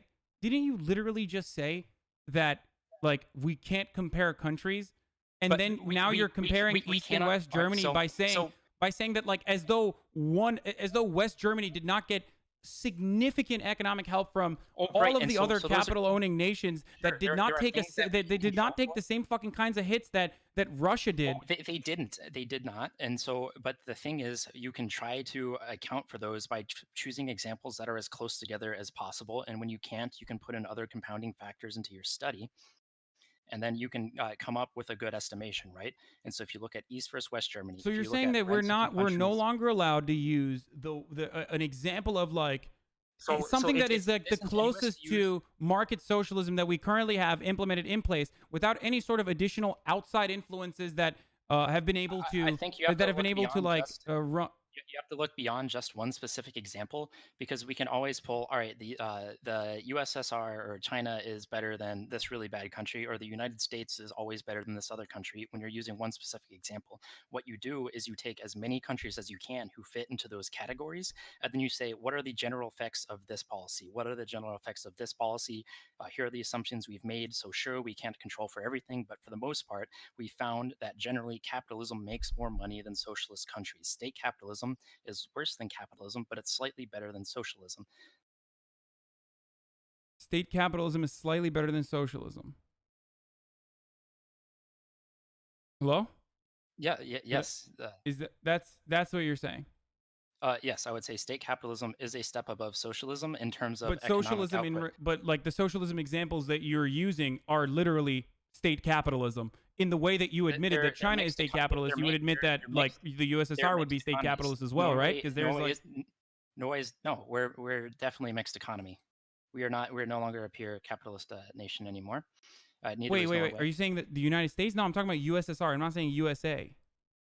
USSR is state capitalism. United States can be argued to be a mixed economy as well, because we have GSEs and other entities that are involved, right? We're mixed. Why are you, dude? I wanna like pin down, like your opinion, but it's impossible to understand where you're coming from, because you keep changing your definitions whenever, like, depending on what the talking point is. Either I'm like too stupid to understand what you're saying, and that could be the case. I'm not a very intelligent person, or you keep changing, or you literally keep changing the definitions of what constitutes as state capitalism and what's better than socialism. So if the USSR is state capitalism, what is socialism? Socialism is fully planned economies with no prices. So that's saying you make 300 cars, you make 200 chickens, you make 100 whatever. Okay, good. Okay, well then that's great, because you don't have to have a fully planned economy to be socialist. So that's not economic socialism. It's defined as because you've made up your terms. Like, that's what I'm talking about. Like, you can't just come in here and be like, well, the bad kind of socialism is the kind of socialism I want to talk about, but the good kind of socialism is the good kind of capitalism is the definition that I think it fits. So like, if we're working on your terms, and I'm trying to understand, I'm trying to understand what your terms are, but you keep changing them around. Like you in this conversation, and I'm not trying to like gish gallop you or anything like that. I'm like literally like, I'm just trying to genuinely comprehend what you're trying to say. But like, you started off by saying there is economic socialism and political socialism. I asked you what political socialism is. You didn't really have an answer for that. You just said like, I don't one really is know. fully centralized planning. Wait, you don't really know? So political socialism is more or less like what the best good for the most people. I'm not exactly sure. I don't do a lot of political science and things like that, right? I know in general that so for why socialism, did you make up this terminology then? Are you saying it's like not? There's a split Marxism? between the way. There's a split between terminology use, which is definitional in economics, and kind of what you get with other people and socialists, where generally they want the state to own a lot of things, maybe not everything. They want some form of mixed economy. You generally want lots of social welfare nets, and they use that as socialism. Just because you have a state-planned economy doesn't necessarily mean you have social welfare nets. That has nothing to do with your economic system. Okay. Oh my God. Okay. So let's dial this back for a second. But you understand that there is a concept such as market socialism that exists, right? Sure, yes, and you're still running a capitalist economy under that. Okay, so like it's not socialist then. Like market. No, because I want you to say the words. Economy. Market socialism is not socialism. Market socialism is not economic socialism. Like syndicalism is not going to be what the fuck is economic socialism? Like what are you saying? We defined this at the beginning. When it's a fully state planned economy. Marxism in general is about how commodity production touches every aspect of our lives, and how currently the way that we produce commodities, including labor, the way that we produce commodities creates a concentration of wealth in the most simplest terms possible, and that like a better redistribution is an absolute necessity for us to bring about more democratic outcomes. Then what you're referencing doesn't matter. Sure, but the underlying economy is very important. Is very, very important. And that's what I disagree with you with. Wait, I'm literally wait. The underlying, what is very different in your disagreement? Can you say that again? I didn't hear. But a state planned economy versus a market economy is drastically different. A state planned economy and a market economy is drastically different. Yes. I don't disagree with you, but you can't point to a single fully market planned economy. I mean, a fully market based economy, just like I can give you state planned economies, but they were inevitable failures.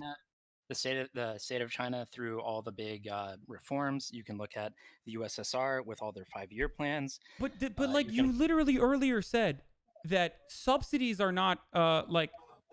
Subsidies are irrelevant to the economic system. You said that subsidies are not a way of affecting centralized control in regards to production. Like you said that is not one way that we can. It's a way of influencing them. I don't necessarily agree with them. Okay, well, what does influencing mean? So if you induce a subsidy by saying if you make a solar panel, we'll give you $1, right? What you do is you change the market price of the thing, and then you have the companies respond to that price change, right? So yeah. So, but they're not in any way coerced into changing their prices or producing more. They're not. Oh, so you're saying that there's no price regulations? Right. So I could say I'll give you $1 million. But price regulations are good. Price regulations are terrible. Why? Okay, if price regulations were terrible, then why are we facing a significant crisis when it comes to pharmaceuticals, for example? Because in pharmaceutical pricing, explain to me how price. Because America is the only nation. America is the only nation. No. Don't start with Obamacare. Hold on. No. America is the only nation that does not implement any sort of price regulations in regards to medication. Yes, and we try to offset that by saying that we can have generic brands. Listen. All right. So here's what happens. So under Obamacare, each insurance company is only allowed to take 10% of their profit of the insurance premiums paid in. And if they don't pay out at least 90%, they have to refund that to you. So what happens is, say they are spending $10 billion per year, right? And so then they're spend $10 billion so they can make $11 billion.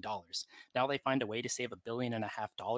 Well, then if they do that, then they'll actually make less money. So by allowing the why are you talking about like the insurance? Because so if they allow prices to increase, I'm talking about price regulation. But I'm talking about I'm talking about price restrictions working successfully, and price regulations working successfully in every other country outside of the United States when it comes to pharmaceutical sales. Yeah, and do you know where all the funding for all those drugs come from? Oh, you're going to do the meme. We're going to do the Steven Crowder meme. Do the meme. Yeah, America, right? Yeah. Wrong. That's not correct. Yeah, sure. If you look at the patents, I think it's like 50% is from America, about 40% from Europe, and 10%. Well, turns out, hey, 40%, not bad. They got price restrictions so people don't die because they don't have fucking $50 to pay for $50 if they don't $50 short of insulin, so they don't fucking die, and they get to do 40% of the. So you're saying it's okay to produce 25% less patents despite having an economy that's 40% bigger? Yes. You think that's? Yes, I do. I do. Also, what good are the fucking patents if people are literally dying because they can't pay for it? Also, when it comes to R&D funding, we still have at least 50% of that coming in from publicly funded think tanks and institutions. So I agree that those influences. So like, what are you talking about? Probably do something about that. I'm saying that on average, it seems like we literally as taxpayers. It seems like we literally as taxpayers fund medical research, and then we have to pay a fucking premium price on it, whereas the rest of the planet still operating by the profit motive, by the way, whenever the pharmaceutical corporations are selling drugs to the rest of the fucking planet, they're fine. So what happens is it's the marginal cost to produce at that point, right? So once I develop a drug, it costs me 2 cents to sell that drug anywhere, right? So if I can sell it for 3 cents, well, I'm gonna fucking sell it for 3 cents, right? But what happens is you get the sunk cost at the beginning. If they can't recover that with their sales at 3 cents, well, then they're not going to make it. And so because we still have enough pricing and whatever in America, you can fund that research and then still be profitable and then still sell it in the rest of the world. So what you're saying is it's okay to produce less economic research, or sorry, less medical research that's going to save more lives. No, Just I because think we can still fund it, and we have funded it, and we will continue to fund medical research and development without the profit motive. That's what I'm saying. So I mean, if there isn't that profit motive, then why, when you look at the places where prices are capped versus not capped, why are we producing more per person and per dollar? Wait, are you? I'm sorry. So more research. More Why are output. we? Why are we? Why are we producing? Why are we producing pharmaceutical research? Is it just because of profit? Is that what you're saying? Yeah, I think I'm not saying it's necessarily because of profit. I'm saying profit is a great motive to get people to do things. And I think when they're doing things that aren't right, then you should have some sort of government tax to either incentivize more research, like it is for pharmaceuticals and education and other things with good externalities. And you should take away the profit motive when it's bad things, when they're like burning coal and it's like ruining our environment, right? I think profit is the best motive to get people to make the most things, and then you can just adjust it on the fly with the government instead Yeah, of having full but you government just control. mentioned that the adjustments that governments have made successfully are actually technically bad. So you're, in a sense, you're making a cyclical argument, and you're weaseling your way out of a talking point. You keep saying regulations, but when I mention regulations to you, you turn around and say, well, those regulations are bad. That's why America's producing more medicine. Price floors and price ceilings are the easiest way to understand in terms of a minimum wage, right? So you understand that the higher the minimum wage is, the less people have jobs, correct? Wait, hold on. Before we get into a totally separate conversation, I'm trying to talk about specific regulations of price floor. What are some regulatory controls that you would implement to ensure that Americans have access to medication that isn't four times higher than fucking Canada? Okay, so the first thing that I would do is I would remove the profit incentive from insurance companies by removing the cap on the profit that they can make. So hypothetically, or right now, if an insurance company spends $10 billion, they're allowed to make $1 billion on top of that. If they can save $1 billion and only spend $9 billion, well, then they can only make $900 million in profit. So right now, their incentive is to let the medication prices balloon, so then they can say they're spending that money so they can make more money on top. So then right now, in a better system, say they saved $1 billion on the medication that they're spending, then they can pass on 500 million or like 800 million or 100 million onto the consumers and still make extra profit by cutting costs. It seems like there's a better way to do that than the way that you mentioned it, which would be to, remove the profit motive, especially when considering that these companies have never been incentivized to do what you say, and you would have to admit that, especially when you concede that there is a need for regulations to begin with. I don't see what regulations have to do with whether or not what implementations of a specific regulation you want, right? Price floors and price ceilings are bad. Price incentives to produce are good. If that makes sense in terms of regulations I like and don't like and ways to affect the economy. I don't think arbitrarily setting price caps and price floors will have the impact you want on the economy. You get the impact you want by saying, are you gonna move into like LASIK eye surgery after this? Is that the next step that you're gonna talk about? If I ask you, when has this ever been implemented in regards to like deregulating I mean, I think that's a really dumb thing, and it's I don't agree with LASIK eye surgery and that stuff. Okay, what were you? What would you say? Like, what is there any proof to what you're mentioning? Sure, I can find some stuff after this stream and link you over some healthcare. Okay, I would love to hear how because everything I've seen thus far. Everything I've seen thus far is that if there is, so I have one from the AER. If there is, the American Economic Review, they published an article in September of last year that said private insurance was more cost effective than the equivalent Medicare, right? For the Medicare versus the private option, it was cheaper and it provided more services. Where are they comparing this? So what they did, they got 36 state, or so they got all 50 states Medicare data, and then they got reporting information from a private company, from 3 different insurers, Humana. I don't remember the exact numbers. There was 36 states where they had the same amount of people that were enrolled in both private Medicare and in the public Medicare data set. It was about 60 million Americans across both Medicare and private Medicare that was studied over a single year. So yeah, it almost seems like the consistent factor in both of those instances is still like private insurance setting the prices. I mean through market forces. No, of course. but the government has a monopsony power, right? So you think that the government is such a big spender that they can choose the choose the prices at the hospital, right? Well, there is less than 1% differential between the price that the government was able to negotiate and the price that the individual insurers were able to negotiate, when in aggregate, the government was about 3 times as large as the private insurers, and the private insurers themselves then separate out that pool. Okay, the point I was trying to make ultimately was that even under Medicare, it's still a private insurance company that No, is. but there's under the Medicare, there is the government option, which is the through the whatever, I can't remember the department, but that was about 75% of the population that they studied, and about 25% was where they took the Medicare money and they went to their private insurance. It almost feels like it would be really good if Medicare at the very least could negotiate pharmaceutical prices, right? Yeah, and it feels like it would be much. It feels like that feels like it would be much a much more a much more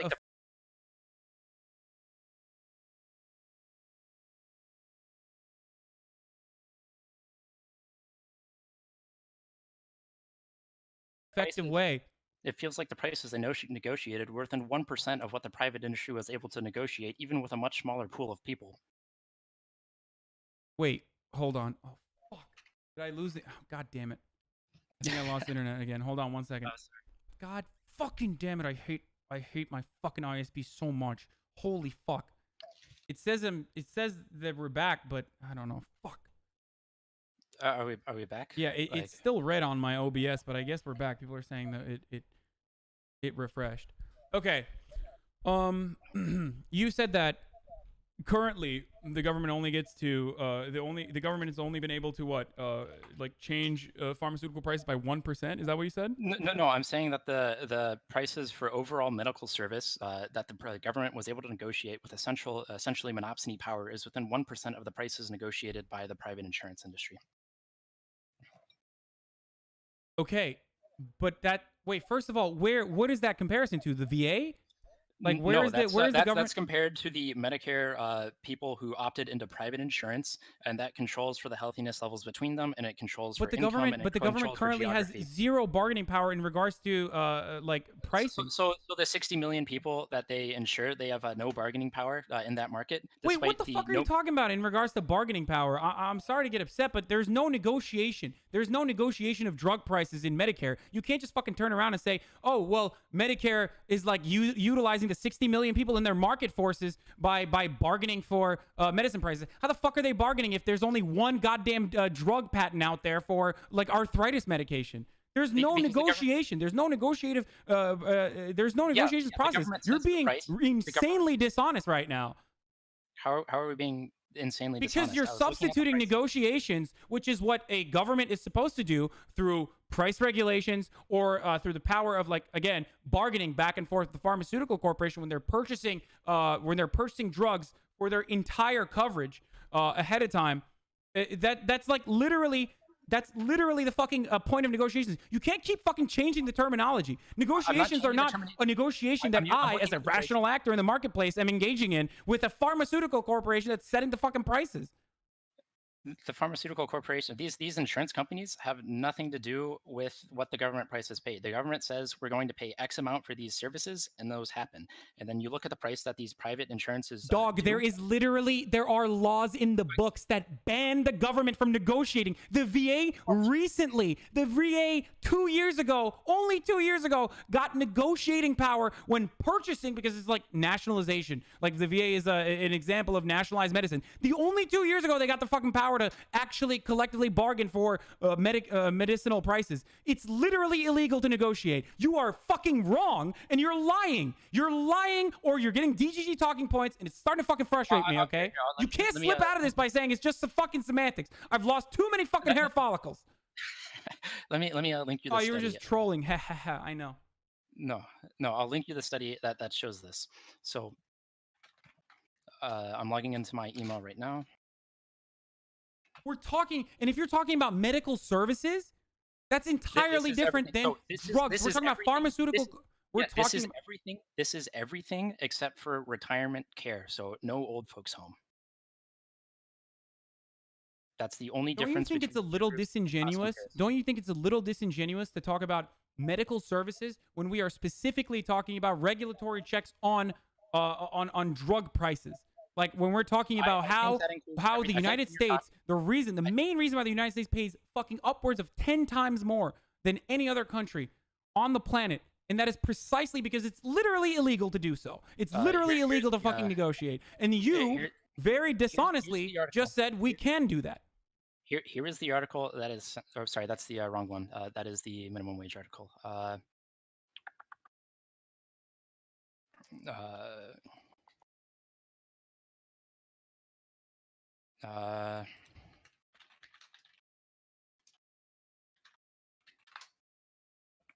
That is the minimum wage article. Let me go through my logs. Anyways, but I'm going.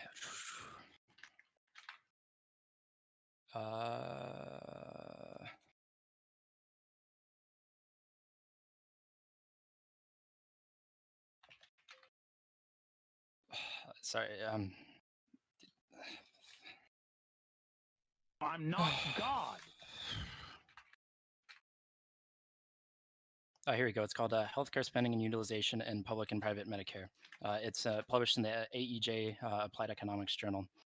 The link is there. So you can go to the, that's the zip file. Fuck, I didn't want to send that one. What are you, that's like, fucking the sending me malware, dude? What the fuck is this zip file? That's the .data. So that will download all the data. You can recreate all their things, remove just the .data at the end. Wait, and then it will go to it. So it's this. If you click the data set at the bottom, that's what that links to. I was copying healthcare spending and utilization in public and private Medicare. Oh my god, I have to pee so bad. We compare healthcare spending in public and private Medicare using newly available claims data from Medicare Advantage insurers. Medicare Advantage insurer revenues are 30% higher than their healthcare spending. Adjusting for enrollee mix, healthcare spending per enrollee in Medicare Advantage is 9 to 30% lower than traditional Medicare. Depending on the way we define comparable enrollees, spending differences primarily reflect differences in healthcare utilization, with similar reductions for high value and low value care rather than healthcare prices. We present evidence. What? If you want to just take like a quick break, I can just link or copy the important things out to you that I was talking about. Just point to me how, like you can. The only part that I'm interested in this is how on the bottom of page 4 it says this contrast between traditional Medicare and commercial insurance has been interpreted as reflecting the lower power incentives in the public sector relative to the private sector and constraining utilization and monopoly power in the public sector to constrain prices relative to what the private sector can achieve. Okay. I want you to point me to whatever data set that shows you that Medicare allows for the government to negotiate, because earlier when I pushed you on that, you said you think 60 million people don't have negotiating power, and I said no, they don't. So you're right. The government doesn't actually use the tools in its toolbox to do what it should for the people. So you're saying that the government has taken away the rights of these people to negotiate, and they're not allowing them to get the actual things that they need, whereas the private industry is allowing them to do that. Wait, you literally just completely changed your argument to my side. I did not change that at all. Is this how we're doing it now? You literally, yeah. What would be the regulatory? Wow, right, that is insane, dude. I've been trying to act like you're a good faith actor thus far, but holy shit, like you just started arguing my argument. So I'm trying to understand. Like, it's really hard when you're yelling, and again, like I'm in front of all these people. Hold on. What would be the government, like, What would be the government using their power for? So what if they were really able to exhibit this monopsony power? If they are supposed to be representing these 60 million people, Okay. they should What could they implement? What could they implement to do this? To change drug prices, to make sure the drug prices stay low. Buy the drugs at higher prices. They could put in laws, but that's generally they can just say arbitrarily we're not paying more than $10, but then no one's going to sell to them. It's very bad. Why are they selling to? Why are they selling to fucking Germany then? Why are they selling to Australia? Why are they selling to other it's still countries? net profitable for them at the moment, as long as the Americans are subsidizing the healthcare for the rest of the world. Ah, that's also an incorrect argument, because international patents are different than patents in America and North America. So you're wrong. So if that was the case, then every Indian patents corporation don't respect anything. Wait, Indian can I just finish my point before you jump in and start saying Indians don't respect anything? What the fuck? No. If your point was correct, if that's literally how we subsidize people, if that's literally how we subsidize if that's literally how we subsidize drug production, then every company would have to have both domestic patents, and also international patents. That is never the case. That is never the case. Most pharmaceutical corporations either have an international patent, excluding sometimes Japan, and then a domestic patent here in the United States and also in Canada. So why is that the case? Why is that the case that there's multiple patents? Because no, for the same drug. Why are there international patents and domestic patents for the same fucking drug? If your argument is literally relying on the fact that America is subsidizing the rest of the world. Because we don't have an international regulatory body that deals with patents. In every country you want to go in, you have to get your own trademarks, you have to get your own patents, because we don't have some supranational government yet. Okay, but then the same company would own it then, right? The same company would want to own it. The same company would need to own it. The same company would need to own the patent at the international level and also at the domestic level. Otherwise, it would not be profitable, because only the American pharmaceutical. You can license it to other companies. Like, let's say I'm a small drug lab in the United States and I invent a drug, right? It's going to be expensive as fuck for me to go overseas and open up a new drug lab. You know what? It's going to be great for me to call up Merck and say, hey, I'll get it for $20 million. I'll let you license my brand new drug, and you have all the facilities. You go ahead and produce it. I have no need to be in that country. I have no need to do anything fuck all in that country. I can just sell them the rights to that country. If you look at India, there are no drug patent rights whatsoever. Whenever a drug is made, so why are they selling? So why are they selling to India? Why are they selling to Australia? Do you think it's the kindness of their heart, out of the goodness of their heart, or do you think they can actually sell at a much lower price? They can, because of the marginal cost of the product, because it's a sunk cost at the time when the drug is developed. Okay, but that's the point, and that's why we need pricing regulation in America as well. No, because then we're going to lose all the drug production that we're doing. And so the rest of the world is getting it because we're able to fund all this research. So if you took away the American funding and we're now at those prices, we're going to suppress the amount of patents to the level that we're seeing overseas, which is 25% less than in America. Which is bad, which is not something we want. We want the most drug patents, but we want the people who can't afford to pay for it to have the government say, all right, well, you can have this drug so you can't fucking die. But we want the profit motive to be there so those companies make all these new drugs. By the way, can you describe to me what the Indian, you keep specifying how like India doesn't respect American patents or something, but no, India doesn't respect any patents on medication from any company. Any drug company in India is allowed to make it's almost every single major category of drug without any copyright issues. Okay. I might be wrong. I always assumed that India did have patents, but maybe I'm wrong. I'm willing to. It's specifically only on the medications, and I think it's only certain categories. I can't remember all of them off the top of my head. Okay, everybody, shut the fuck up. Wait, sorry. Everybody, shut the fuck up. We're gonna do Chad Vice in a little bit. Okay, chill the fuck out. Like, we're gonna do it. I get it. You guys are bored. You guys are annoyed. But I wanna get to the bottom of this. Especially considering that like drug patents are and again, it's only process patents that are valid, not in India for pharmaceuticals, not that's wait drugs. What do you mean? Oh, I'm sorry. So you're saying that in India they don't give a fuck if like if Purdue decides that like there's actually an anal way to now give you Oxycontin or whatever, then India's like, no, that doesn't matter. No, the process is like literally the only way to make the oxycodone, right? As soon as they make oxycodone, anyone can make oxycodone.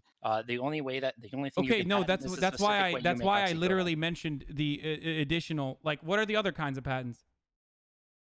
They have all the normal patents, but it's specifically on Medicare. So they have, I'm sure, trademark, design, geographical indication, copyright, and property rights. I would assume. I'm pretty sure the only one that's gone is the one on the specific inventions, which in medicine is the medicine itself, and which is what you need to have a patent on because it's very, very easy to make. Once you discover and you do the very expensive testing on what a drug does, it costs pennies to make it, but you still have that cost to recoup. Okay. And so if you're taking away the ability to recoup the cost of doing all that investments, it's like saying Do you like know how do you know how companies traditionally recoup the ways I mean, do you know how some companies consistently try to ensure that they maintain a patent, or how they are oh yes, yeah, and I agree. It's how they I make sure agree. that they maximize their Oh, profits lobbying, off of a specific patent? lobbying an extension of the drugs through changing the formulation of how Okay. it's delivered. And then you also get, depending on how the drug's formulated, you might get slight changes in some of the side chains So so yeah, that the active effect remains the that's same. But yeah, again, so I think there's so a lot that's of good. abuse That's that's bad happening and right needs to now. be regulated. You agree with that, right? Oh, sure, but yeah, but I would say Okay. that putting Wait, what was the last point you were gonna make? Hello? price break. Oh fuck. Hello, can you hear me? Did you break Yeah, again? I can hear you. No, no, no. Okay. You want to take like a 5 minute break so you can go to the bathroom? I'm gonna grab some water. My mouth's getting real dry. I'll be Okay. back All in a right. Well, couple I'll come minutes. back in 5 minutes. Hold on. I gotta. Okay. All right, boys. Twitch.tv/ragepope. Go ahead and hit me with those Twitch primes. Be back in a minute. This motherfucker. Are you fucking joking? Oh, I should have muted this son of a bitch.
Ugh.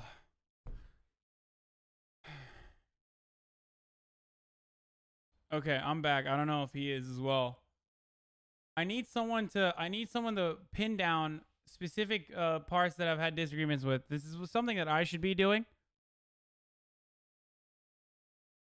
This is something that I should have done. I think Destiny does a really good job at this, where he'll like write down points of contention so we can like arrive at it again, like we can go back to it.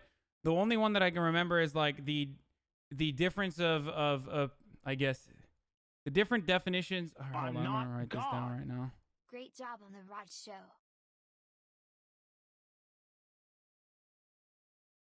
No one knows what is happening.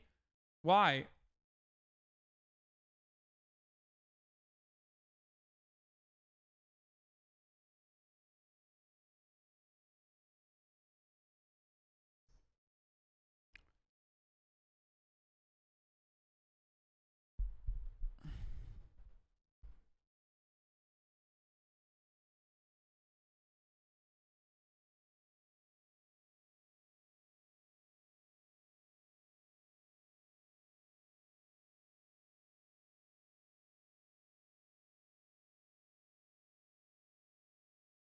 I've stopped here multiple times over the last weeks, and I haven't seen a single Dobre. You are officially phased down for good. Yeah, I know.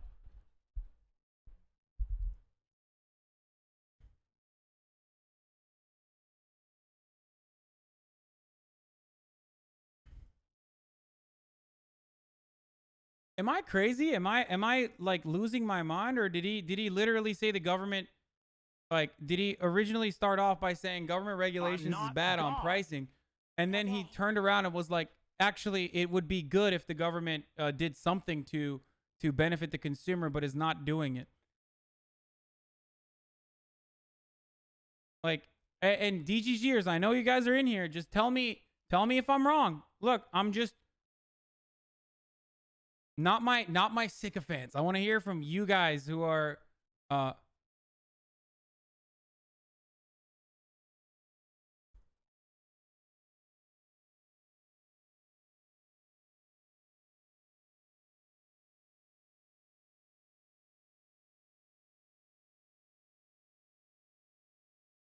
Okay, I'm back. Sorry, you had open airwaves, and I figured you wouldn't mind sharing them with me. Yeah. Okay, so I forgot where the fuck we were, but there's okay. here are some we were talking about specific. We were talking about specific examples of when it's good and bad for a government to regulate prices, right? So I think floors and ceilings specifically are bad ways to affect prices. I think subsidies and Pigovian taxes are good to affect prices. And I think redistributive policies can be okay on a case-by-case basis, right? Where we take from the people who can afford and we give it to or from the people who can afford things and give it to people who can't because they've been disproportionately affected, right? Sorry, can you repeat that again? I was writing down. Okay, so, sure. So I think price floors and price ceilings specifically are bad ways to affect prices. I think price subsidies and taxes to change price economics is a good way to affect the market. I think specifically. Like, what do you mean by okay? But price subsidies in the form of what? Like, so like helping facilitate drug production, like R&D. Yeah, so like research. But we already do that. Funded. But we literally do that. Sure, but we should do more of it because we're getting more dollars for every research dollar to help our people than what we're getting now, right? So if I spent. I know, but if we're already doing that, right? If we're already doing that, it's like saying and the companies are not. If we're already doing that, and the companies are not changing their price points because we're spending fuck all in terms of money. Do you know what percentage of like private corporations go into R&D? A lot, because that's the way to make money in the service economy is to have intellectual property. Yeah, no, not R&D that's like funded. I'm not purchasing R&D. I'm saying like actually developing inside a private corporation, like inside a pharmaceutical corporation, developing a new drug. Like what percentage of that goes to marketing versus what percentage of that goes to R&D? I think it's closer to 20-80, not purchasing. There's way too much that goes. There's way too much that goes to marketing. Sure, and I agree. We should probably not have those shitty ads that says tell your doctor about how this thing's going to affect your body, because that's a fucking dumb point, and we're not going to make that point. Because I think it's dumb, and I think we should get rid of it. But I think the profit motive for people to have it is good. Okay. Yeah.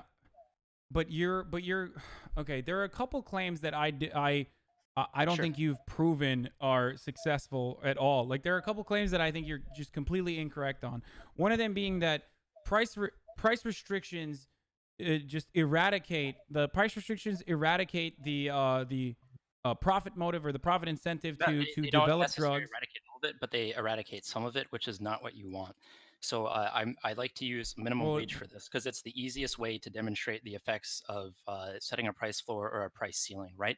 I'm not saying that I necessarily want to get rid of the minimum wage or increase it or decrease it, but this is the easiest way to physically demonstrate what happens with a price floor or price ceiling, right? So right now, the minimum wage in the United States is like $7.25, I think, right?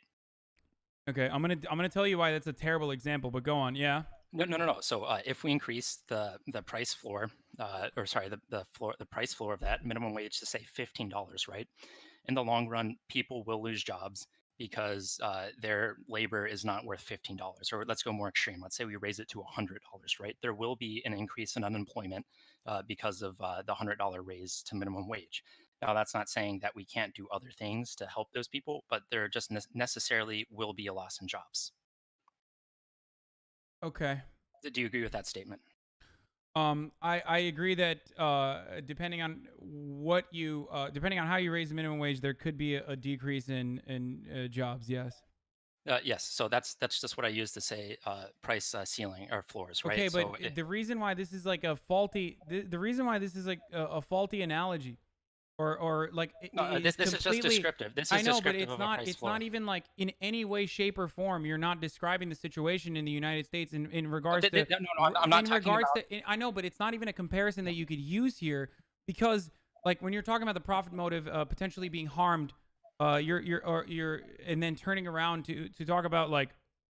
I'm just minimum I'm wage not increase use is an example of minimum wage increase bad. I'm just saying in general, when you set a price floor, you're going to cut some firms out of the market because they can't or because first of all, they no, can't buy like price, right? there's also look. I said that minimum wage can potentially lead to job losses, but like it's not. God damn it. Okay. No. Minimum wage itself has a lot more complicating factors. We can agree with it, but in general, when you raise that floor, even beyond that, it's like it's not something that you can use here, considering that a big chunk of the like pharmaceutical research and development comes from publicly funded institutions and directly through public grants. So like it's not even like there is the profit motive just like sits on top of that. The only thing that like pharmaceutical corporations do on top of the R&D is basically say we're buying this out and then we're going to substitute like certain parts of this, like certain parts of like delivery protocols of these of this medication, for example. yeah, and you know how much that costs to go through like FDA trials? What FDA trials? $3 million, I think. Try again. What do you mean try again? Is it not literally, or is it 30? The median cost of a new drug is about $20 million. Sorry, it's not 3. It's I think it's 20 million. Yeah, you're right. Yeah, and so that's just like median cost. So there's some that are cheaper, some more expensive, right? Okay, but hold on. What do you mean? Like the yeah, I fucking messed up. So I said 3 instead of 30. Yeah. No, that's fine. I'm not trying to pin you down on that point. All right, so, no. Hold on. But like, it's a lot. I get that, but like, it obviously is a necessity. Like that. Are you saying that like we could be cutting away from like FDA? Like, what do you mean? No, absolutely not. I'm saying we should be cutting away from FDA. So then, on top of that, do you know what it costs to keep a lab in compliance to be able to produce drugs?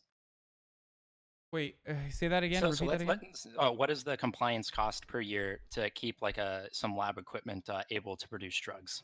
Oh, I don't know. It's very expensive. I don't know the numbers, but it's somewhere in the order of 2 to 3 times cost of the FDA trial, right? So that's an ongoing cost that they have to maintain during manufacturing that a lot of these other countries have to deal with lesser standards of. Other places like you may not need even a third or half or a quarter of the cost for these ongoing compliance costs that are used to keep people safe. So when you have like a disease, but if this doesn't matter, like, first of all, it does matter because that's a big thing. So that's why we're paying more, is what you're saying, and it's not actually because of like. No, I'm not saying that that's the only reason why we're paying more. But so we have all these costs that have to be that the company has to come over to overcome in order to produce the drug, right? And so if they can produce for like $1 a pill. So how are other? So, but you literally mentioned like a 25% decrease in productivity, right? But like 25% decrease in like the number of patents for. Like in an effort to say like, well, it's less productive in European nations in totality. Hold on. But it's 10 times higher in prices, and there's obviously something that doesn't add up with your math. No. So all right. So let's say we're going to produce 1 million pills, right? And it's gonna cost us $200 million to make to do all the research and everything. We're gonna exclude all the marketing. We're gonna say it costs $200 million, right? So wait, why are we excluding all of the porky parts of the pharmaceutical industry that's run and operated exclusively? I think for those are profit that we should get out. I think the marketing stuff is really bad, and we shouldn't have that. Okay, but I think the profit motive is great like for the underlying research. You can never be pinned down on a point if you keep operating on this like utopian capitalist ideal where you think that like these companies are never going to stop because it's working not the way that they do, it's not and the only necessarily way all the that they cost. You and the can't- only way that we can incentivize them is by like having no restrictions whatsoever, and then you then turn around and think say, that's well, a it's really better way. expensive to get drug. Like I never it's said really that we wanted expensive to get the no FDA to restrictions. like test out a drug, or it's really expensive to do upkeep. I said over and over that we need to have the government to intervene where we have things that aren't equitable and things that where people are being disproportionately affected. And so I'm trying to explain in a more simple term to you why having a fat American market where they're able to charge 10 times the drug market as other countries is able to recoup their costs where they're able to sell it at a tenth the price overseas. So if we have this hypothetical million pills that we're making, right? And they're $200,000, or sorry, they're and then we can produce additional pills at $1 per, and it costs $200 million, right? If we sell all of them to Americans at 10 times the markup, we can continue to produce additional pills at $1 per and sell them for $1.05. this literally does $1.10, not account. $1.20. But this does not account for So- why so- companies are selling at a loss to other nations. Like They're it not just selling does at a not. loss. They're still selling at a profit. Okay, They're so that selling at means an we can average lower the loss. prices, right? No, because they're selling at a loss compared to the average price per pill, but they're selling at a profit compared to the marginal price to produce that next pill. If they're not going to overcome the price to produce that pill in America, well, then they can't make it for $1 per, because the whole all-in price of the pill is, yes, at a loss in those countries, but it's being subsidized by the Americans who are paying more. If we buy $200 million worth of pills in America, that covers all the costs for the pills that we have, and then we can sell for $1.01 and still make profit overseas. But if we're selling for $1.01 in America, we're not going to recoup that $200 million investment, and then we're not going to make that drug, which is a very bad thing. Okay, first of all, that's completely incorrect regardless. Especially considering that like other countries of as you admitted, like if that was the case, then other countries would not be producing any drugs at all. Because the marginal cost for a drug is negligible. It costs like 2 cents to make Cialis, but they sell it for $30 a pop. I understand that. But the thing is, you have the big cost hurdle that you have to come up with in order to get the drug to be able to even find that drug. So they're not going to look for that drug. We're subsidizing a gigantic part of the research and development, and then on top of that, like the drugs are already fairly cheap to produce. It almost seems like a single entity controlling this production would be much better and much more effective and much more efficient. That's the point. Especially considering that like that companies currently are as you admitted engaging in marketing. Like they're spending too much money on marketing. Sure, but and also if that was the case, if pricing was a significant problem, then there wouldn't be any drugs that are being produced overseas, any new drugs being found overseas. It would all just exclusively come from America, which is not true. No, it's not. There's just less made because the price is capped on them. They would rather produce them in America because they can make more money off of them. And when there's more money to be made off of a drug, you can afford to research more expensive drug treatments. So let's say that we're pricing the drug for $250 million or whatever is the price cap for this total drug, right? Well, that means any cure that's going to cost more than $250 million, or that can't be sold for more than $250 million, isn't going to be researched. And so all right, so let's not. Yeah. So wait, first of all, that's not true. No, let's nationalize it completely, and let's let the government deal with it. Then I agree. So I agree that the profit motive is bad when it comes to creating new drugs. Sure. So then, how effective are government researchers in creating these drugs versus the private sector? How effective are government researchers in creating new drugs? There is absolutely no way that you're going to use. There is no way that you can win this argument unless you mean different patents. Unless you're using like, are you saying that like the National Institute of, like, I mean the like universities, like all these public institutions are not considered. We have the NIH, we have the CDC, we have DARPA, we have all these publicly funded Yes. institutions that are making cancer medicines and things like that. So dollar for dollar, who is more effective at coming out with more drugs for more? The key word here is effective. It depends on what you mean by effective. So for every dollar spent on research, who produces the most drugs that help the most? So here's the issue. Like, and I know you're gonna like, unless you're talking about new drugs being created, then the government 100%, or anything that touches like anything that touches public funding in general.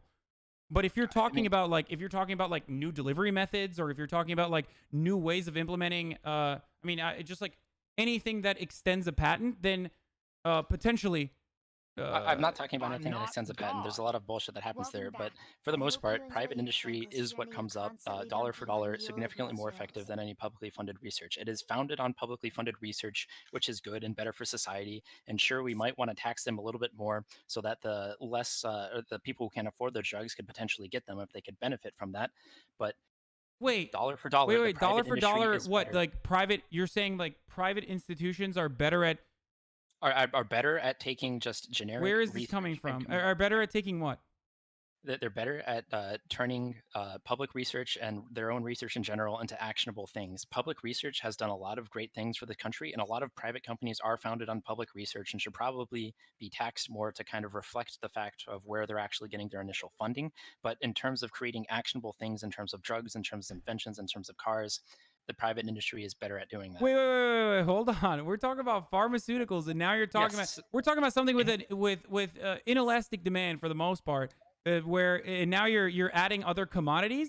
If you're adding additional commodity production, yes, I think that. What does inelastic demand have to do with who's more effective at using dollars? Inelastic is just a way to describe the fluctuation in goods based on the price, right? Why do you think I have a significant problem with Listen.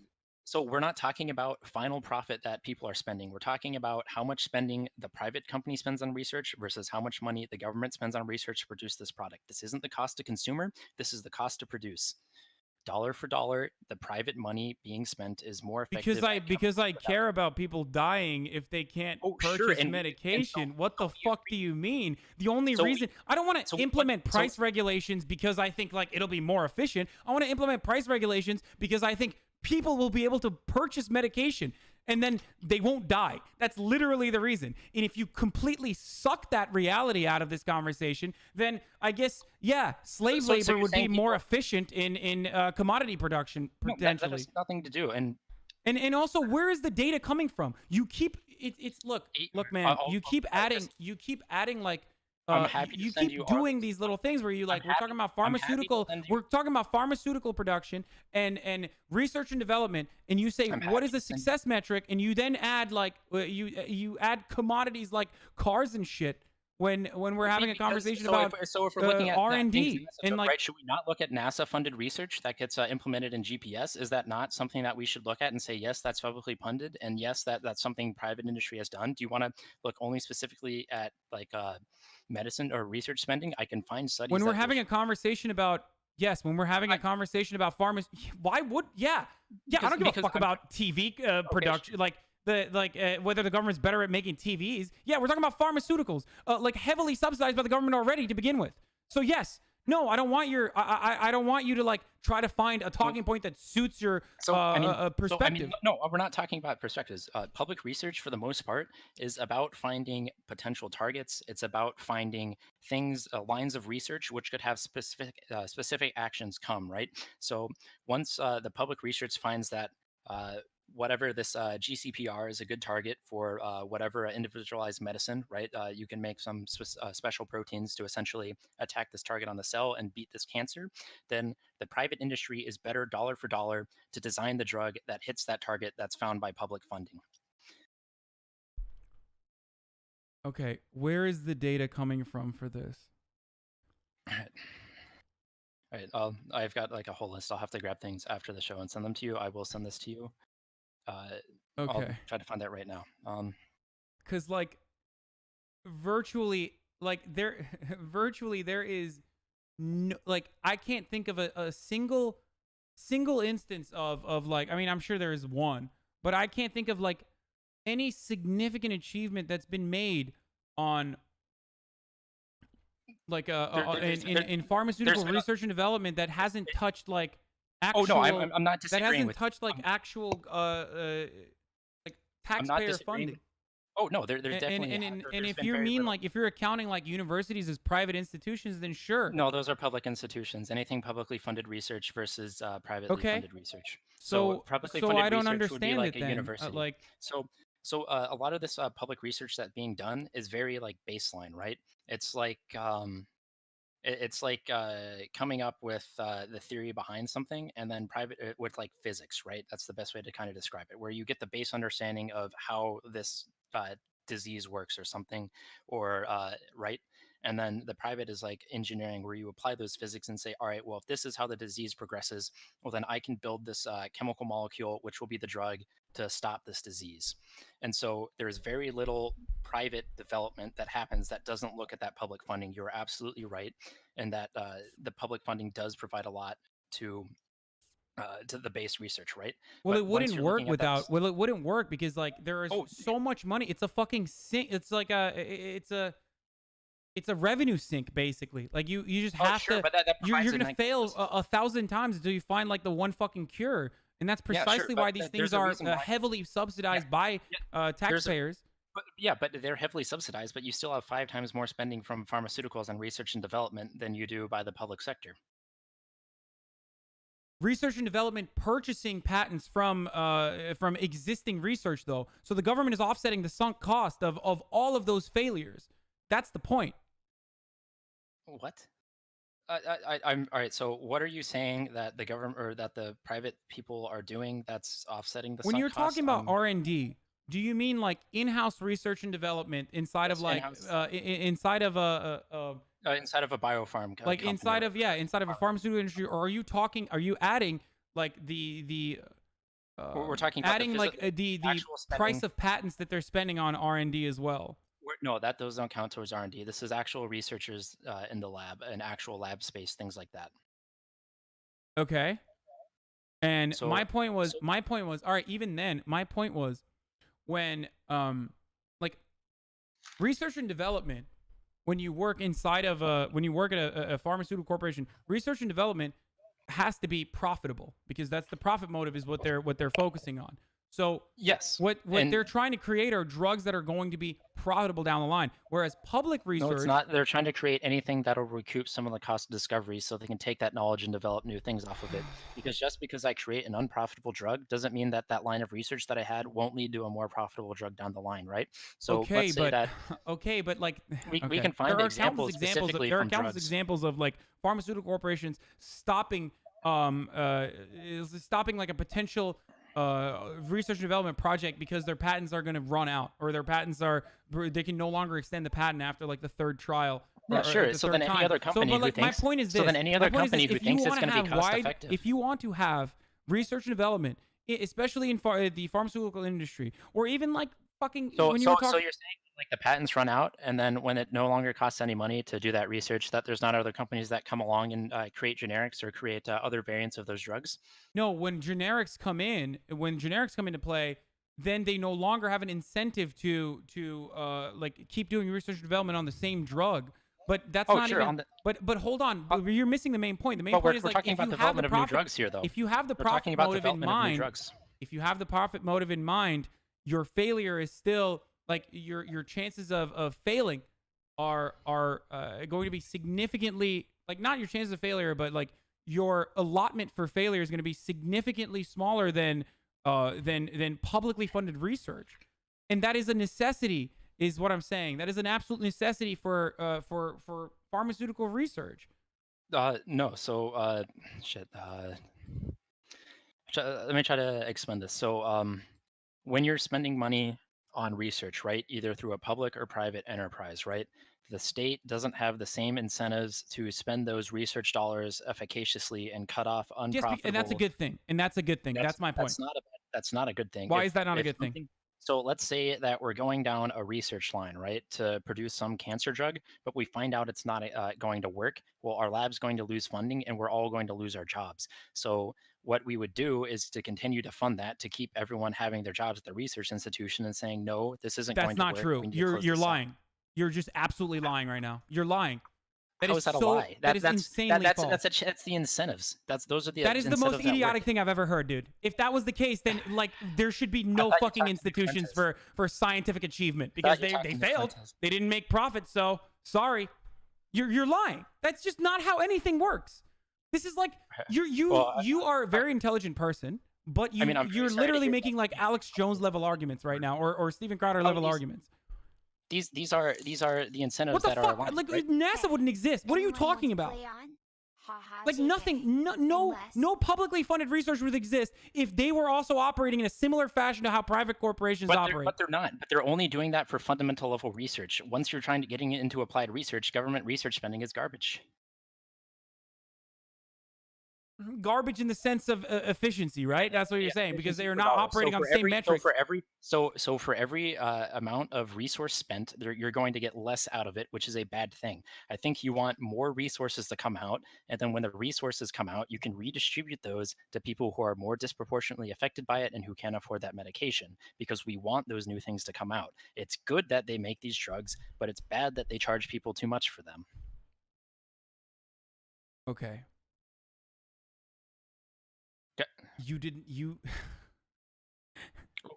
negate anything I said. Like you didn't counter what I was talking about. I agree with the fundamental principle is that when drugs come out and they're very expensive and people can't get them, that is a bad thing. But I think that it's good that we allow the private industry to do it because they'll make more drugs. I think we need to have regulation so that when the research does come out, we get more better things for society. We just like would not have significant leaps in technological achievements require a lack of the profit motive. Short term, like for fundamental research only, not for applied research. The difference here is like, yeah, but okay, what do you mean by applied then? So applied research is when you're actually building out something that can act on something, right? So if you're trying to figure out like what the hell a radio wave is and how it works, that's usually government funded, and it's usually foundational or exploratory research, right? But when I'm building a radio to sell to people, that would be applied research. How can I make money off of this radio? Okay. Explain to me how that is different than when it comes to pharmaceuticals. How what you're saying is different than here's an oral suppository versus an anal one or whatever. That's the main distinction that pharmaceutical corporations engage in regards to research and development, yes, rather than like finding new cures, which would not be applied but fundamental research.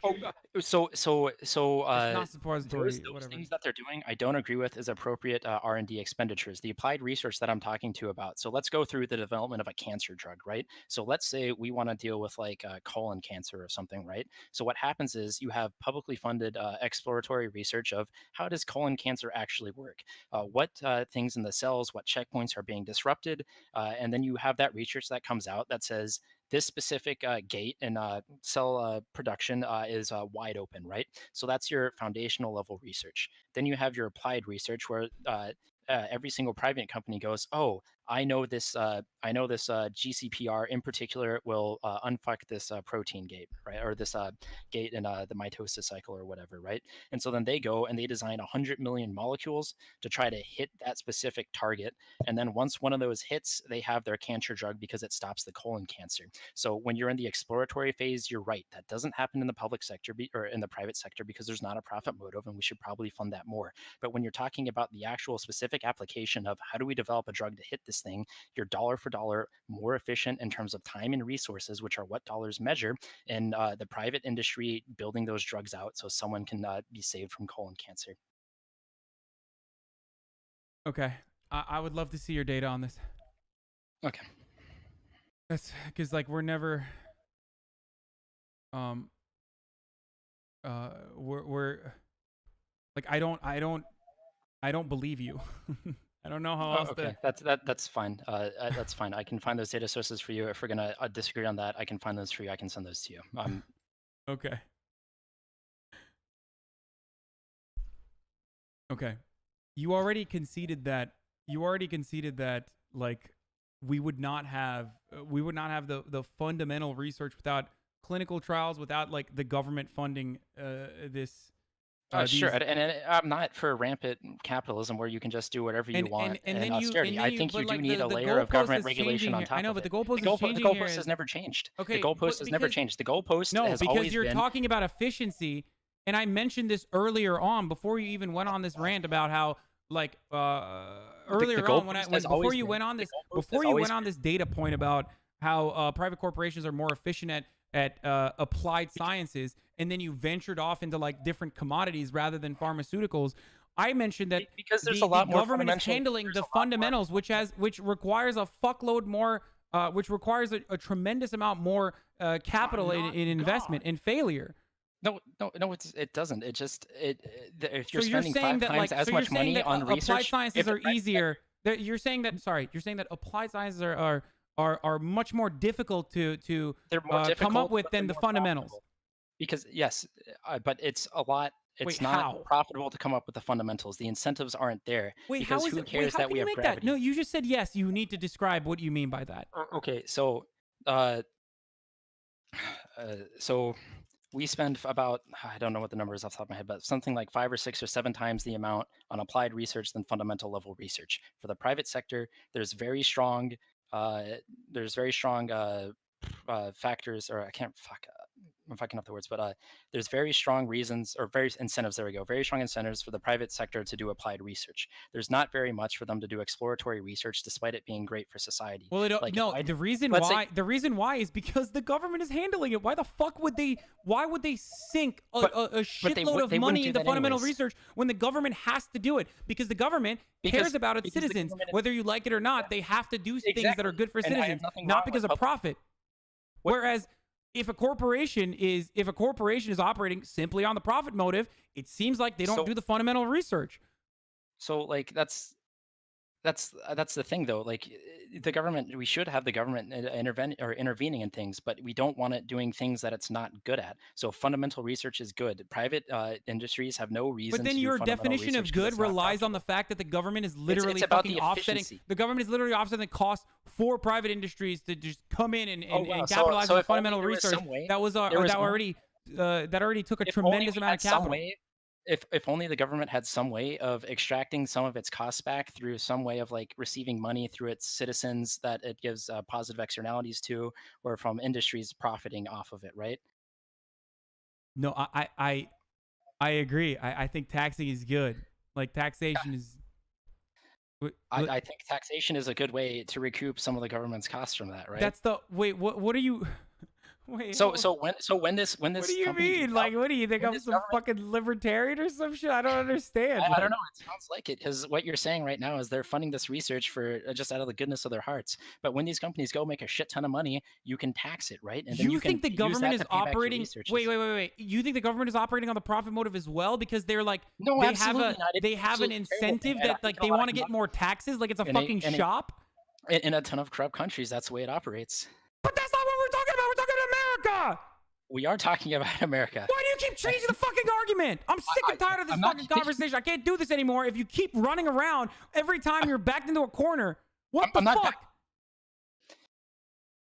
All right, so... Oh, yeah, no. Tell me more about pharmaceutical production in Zimbabwe, motherfucker. Like, what the fuck? We're talking about America for the past hour and a half. Why would we all of a sudden shift over to fucking how pharmaceutical production occurs in I don't know, some African nation? You're saying that there's no motive for the government to get more profits, and yes, there is. Just because our government is generally benevolent, but there are governments whose motive is to take in more profit. Okay. I guess there are corrupt governments, so all governments are bad. What the fuck are you saying? We're talking about America.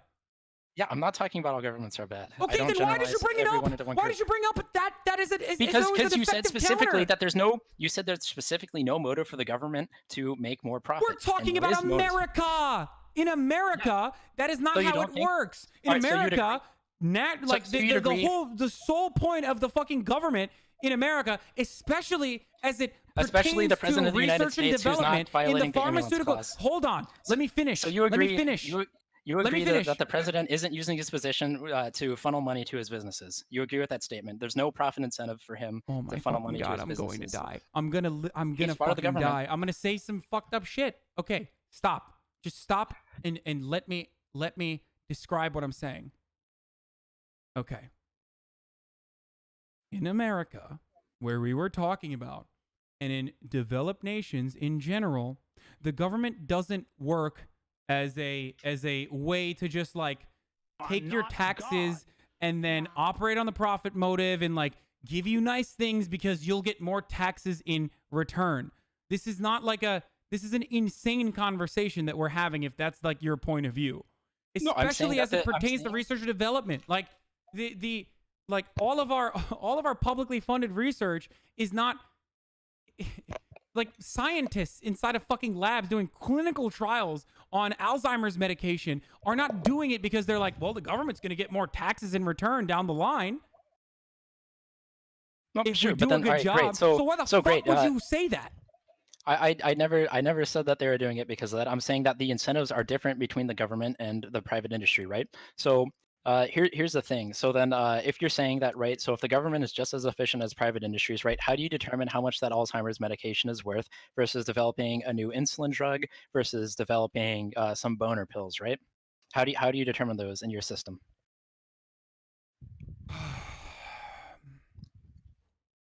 How do I determine the price of no, just whatever resources you want to spend on developing drugs, right?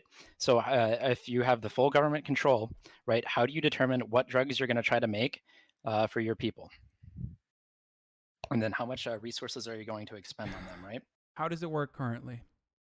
So currently we have essentially market forces, right? So supply and demand. So we can make boner pills and there's a huge demand for it. So we can charge them a fuck ton of money for pills. Need, right?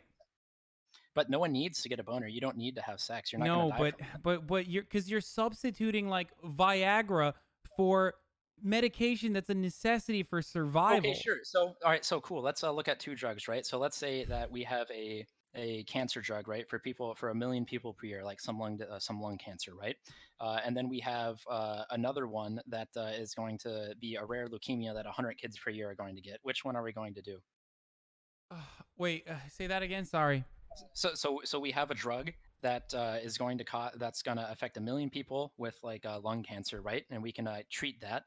Or we have a disease that is going to affect 100 kids with like some rare form of leukemia, right? Okay. So both of those are going to cost $500 million to develop. Which one are you going to do, right? You're going to do both, but starting with the first one that affects, like starting with the one that has immediate need. Also, this is like you're giving me a fucking trolley problem here, as though like I'm not giving you a trolley problem. I'm giving you a resource allocation problem of how do you actually allocate resources in your system, right? Because that $500 million that was spent to save those 100 but you kids, do both. Well, like how the fuck does how would this be offset by capitalist enterprise? Because we could charge the kids $500,000 each to not die from cancer, and then we can charge the other ones $50 each, or sorry, $500 each to recoup the cost of both drugs. But you would say that. No. I'm not letting you fucking get away with that. Get the fuck out of here. Where is the original fundamental research coming from? It's still coming from our pockets. So you literally act like and you don't think like private enterprise is just like out of nowhere, not utilizing any government resources whatsoever, and coming up with drugs on their own, even though you literally admitted that it has to be profitable for them to work on it. I'm saying that we have some sort of governmental regulation, aka taxes, to recoup the cost that is coming through that fundamental research. So when the applied research fails, the government doesn't bear the brunt of that cost. But when it does succeed, we can tax it and recoup the cost of that research that we're doing, and then we can continue to do it. I fail to see how that's not coming through correctly. Okay. Then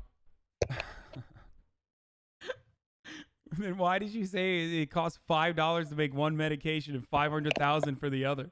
Because you're it's literally what you're doing right now is like, in my utopian capitalist ideal society, everything's going to be good, and in your current it's definitely fucking not. That's why we need to have good governmental reforms. No, dude, but then when I ask you, you just like fucking keep making claims. You don't back the claims. I'm not making claims. I'm trying to use examples to you to try to elicit what you actually want from your system, right? So we have the case where we have the $500 million drug for 1 million or 100 people, right? So you're going to have vastly different costs for those drugs to research, right?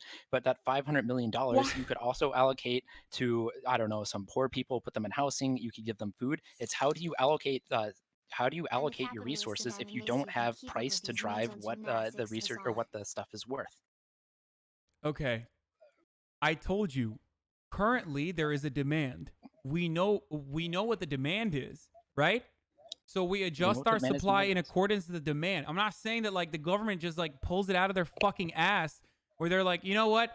We're just gonna make 17 insulin like insulin needles, and we're gonna do 25 cancer drugs. Like it doesn't work that way. We what you're talking about, like but you're the, talking the about research conversation that we're which may not having even come is through. so shocking to me because like it operates in a similar fashion even without the profit motive.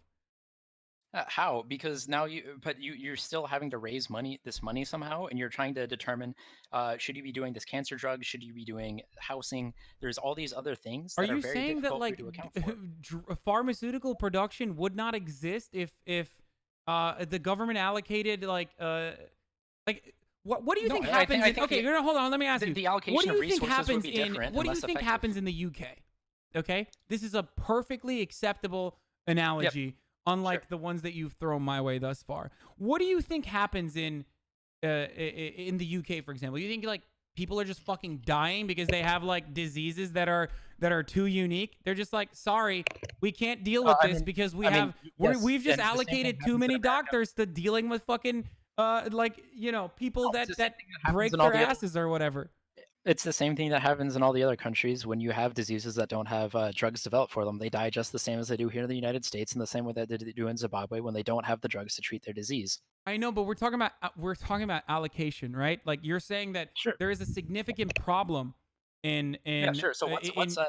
You're saying that like it's impossible basically that if there are two separate diseases, like the allocation of resources is going to be based on a utilitarian principle, which is understandable, which will then mean that like the other people are going to die. So if they're dying under capitalism, they're going to die under fucking any other way of organizing society as well. This goes back to research efficiency that we talked about before, how the United States was producing more per dollar than overseas. So then in the West Europe and then in the rest of the world with a smaller economy, right? Because we're spending more on it and we're spending it through private enterprise. So we're developing more drugs, which they're able to piggyback off of. So without the capitalist incentive, we would just not be making some of these drugs, or we'd be heavily taxing. That's not true. That's not true at all. That's just not true. I mean, it's just not true. I don't know what else to say. Then that's just not fucking true. If that was the case, then I mean, you keep saying some. So as soon as you add some in there, it seems like what you're saying is right, but it's not right. Like if you had more balls, you would say no. This doesn't occur without a profit incentive. But you don't have the balls to say that, so you're saying, well, some of the drugs would not be implemented, or some of the drugs would not be invented. Yeah, you're fucking right. True. Some of them wouldn't. Like. Which is bad.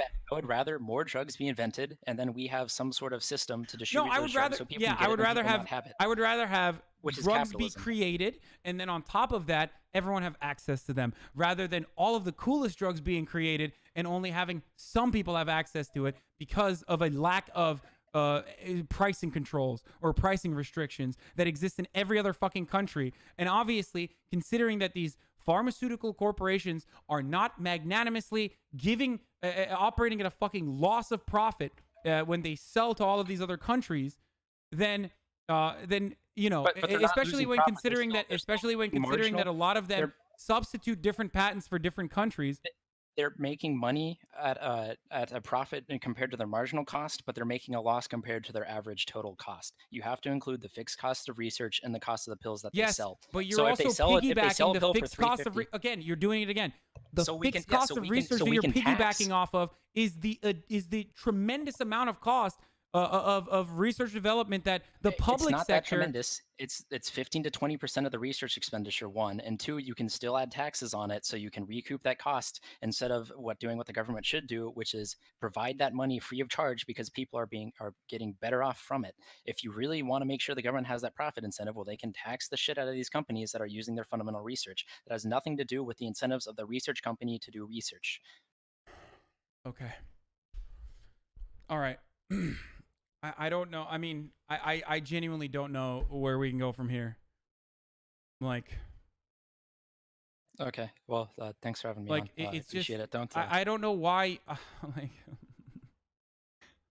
All right. Well, anyway, thanks for coming on, man. This is the reason why you disagree with me.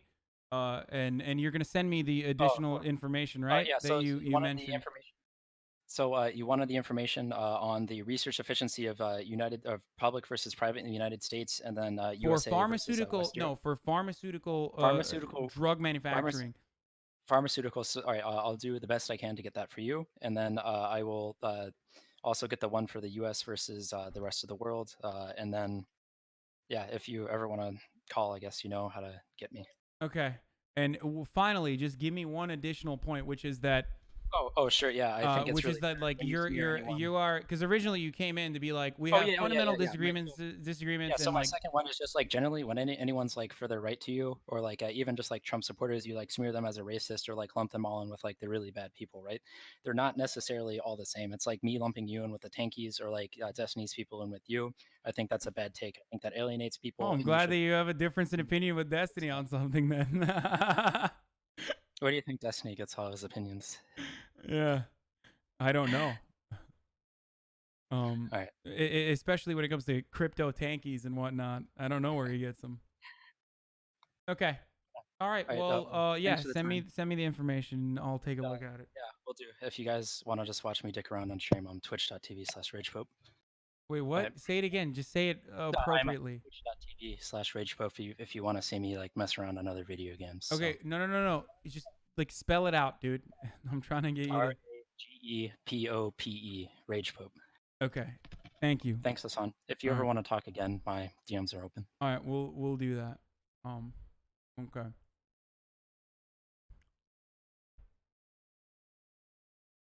All right, I can't wait for. All right, are we excited for? Are we excited for the? Are we excited for the loser POV spam that's about to come in here? Yeah, loser POV lol.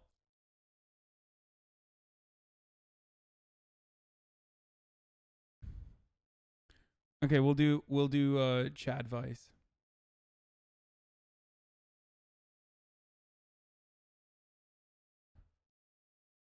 Wow, it's almost like next you're gonna say loser POV lol.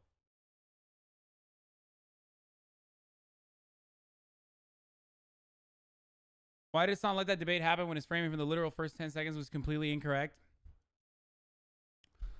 I don't know, because if I didn't, then everyone would be like, you're not charitable and you're wrong and you fucking suck. So, yeah.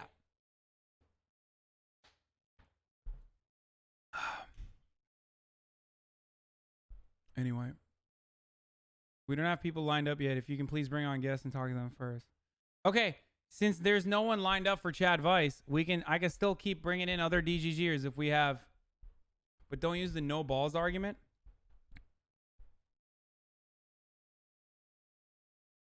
I'm literally DGG's champion, Keck. No, I don't want a circle jerk. I want to have. Well, while we're waiting for Chad Vice, I told you guys that I was gonna do it.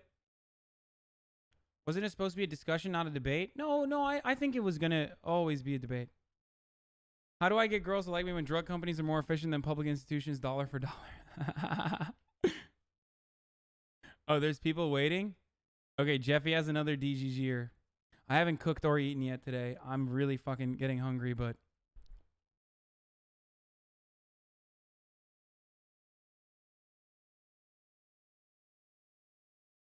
I disagree with that take. It doesn't fucking matter what other people think about your approach. You have a huge platform and need to be careful about who you let on, because that guy just wasted over an hour of our time wasting complete bullshit framing. Okay, it doesn't matter, because I will be engaging people with bullshit framing in the marketplace of ideas. So the fact that I let him get away with it is just bad. I fucked up. I'm not God. Is 39 Daft that girl I raid all the time? Or not all the time. The one that calls me Hasan. Chat advice for a leftist dating a conservative. Okay, we'll do it.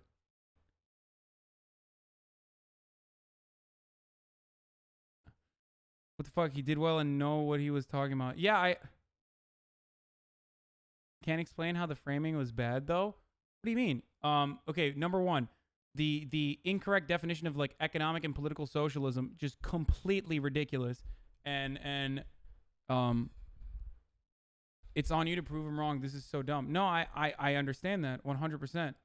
I just let it go, and I shouldn't have let it go.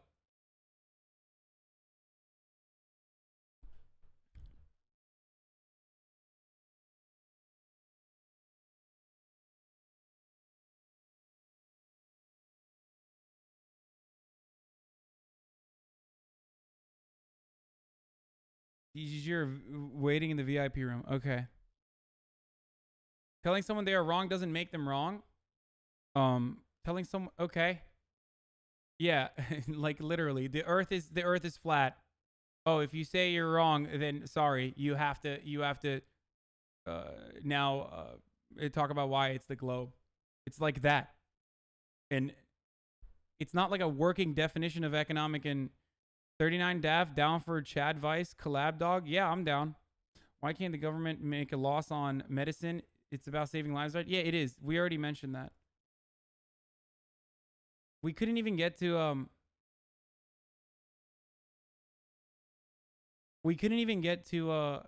Digibro. Oh, Jesus fucking Christ. I hate the DGG shit. No, it's like, I did mention the definition, the distinction between economic and wait, when he makes an assertion that like economic and political socialism is one thing, economic socialism is one thing, and political socialism is another thing, and I mentioned that like economic and political socialism are deeply intertwined with one another, and you can't separate them from one another. That's not enough of a counter? Is that what you guys are saying? Like, is that what it is?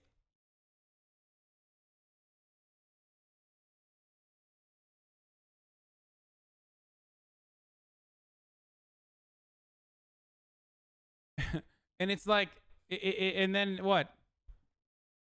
Economic socialism is whatever he decides economic socialism is, and political socialism is what he decides what political socialism is. I'm sorry that I didn't work within his framing or like.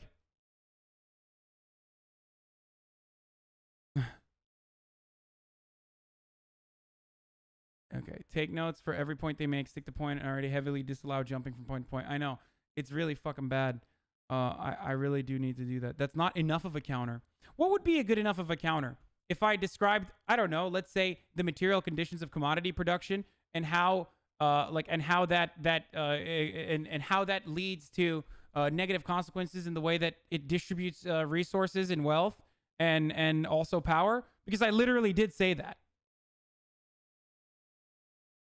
And he denied it, and then he continued off of his definition.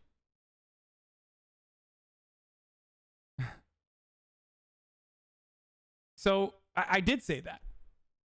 Stop looking at DG off screen. I haven't gone into DGG in a very long time.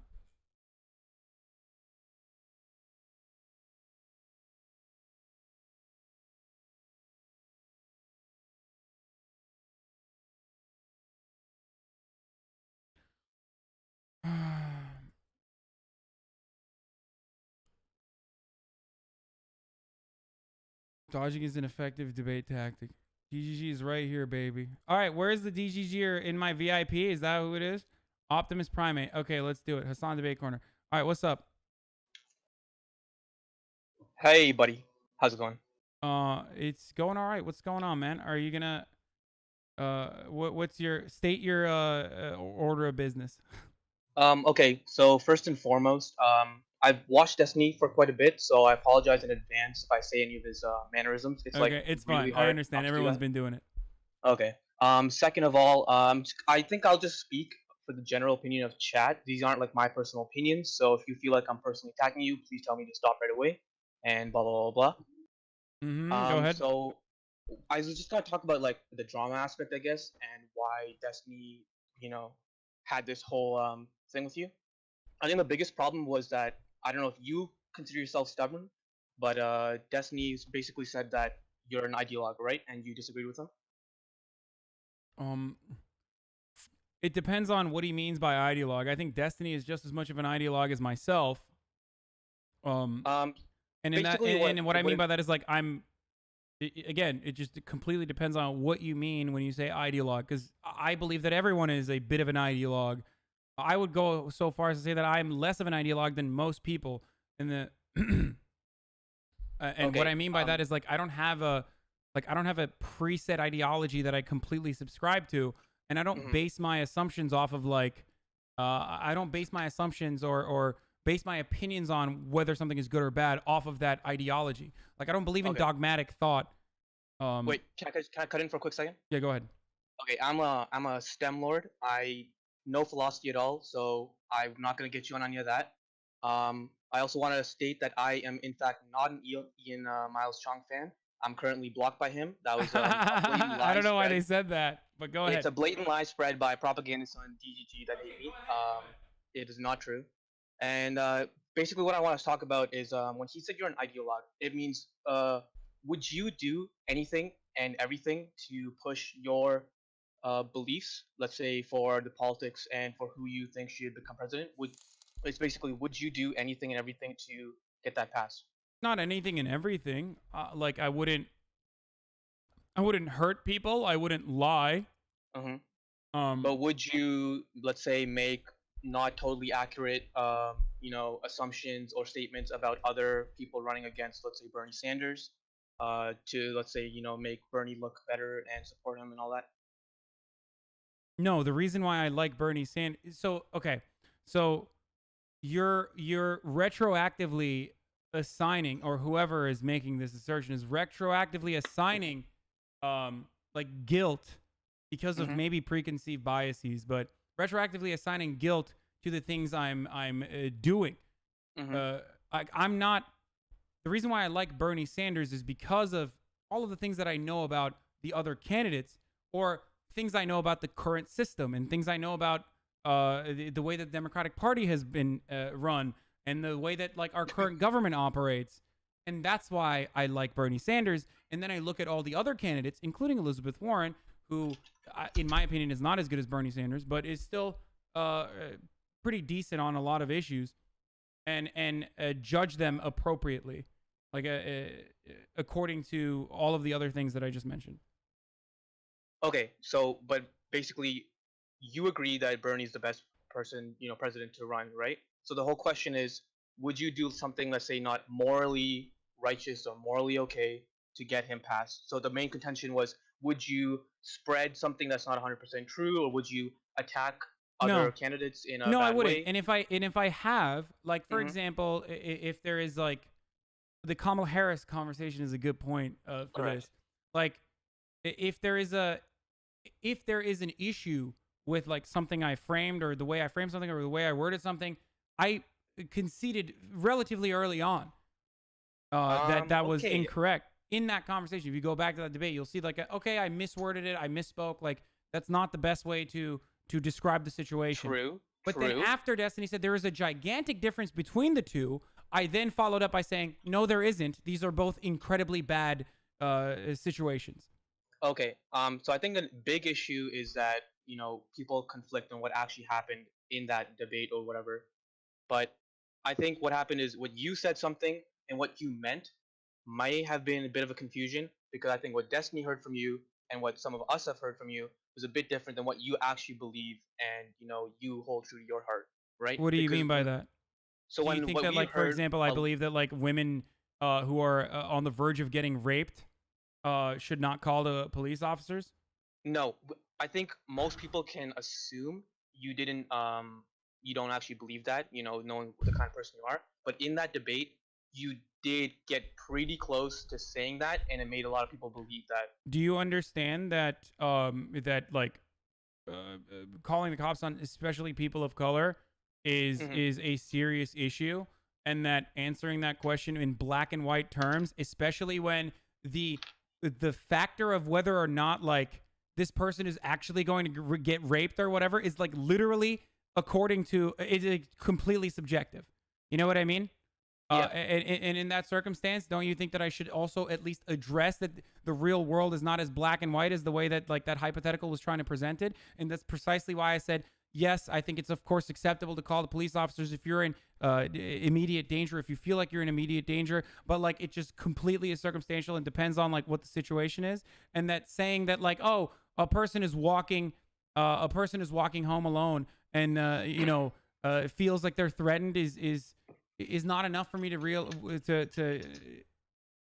make an accurate claim on whether or not it's like a reasonable point to call the cops. No, you can. And let's say if you were. Do you think I didn't make that? Do you think I didn't mention all those things in that conversation? No, the issue is that I feel like for you personally, you feel like you can't answer a yes or no question without giving the full context about what you want to say and your whole belief is, right? Yes, because the reason for that is because I understand the consequences of my words. Mm-hmm.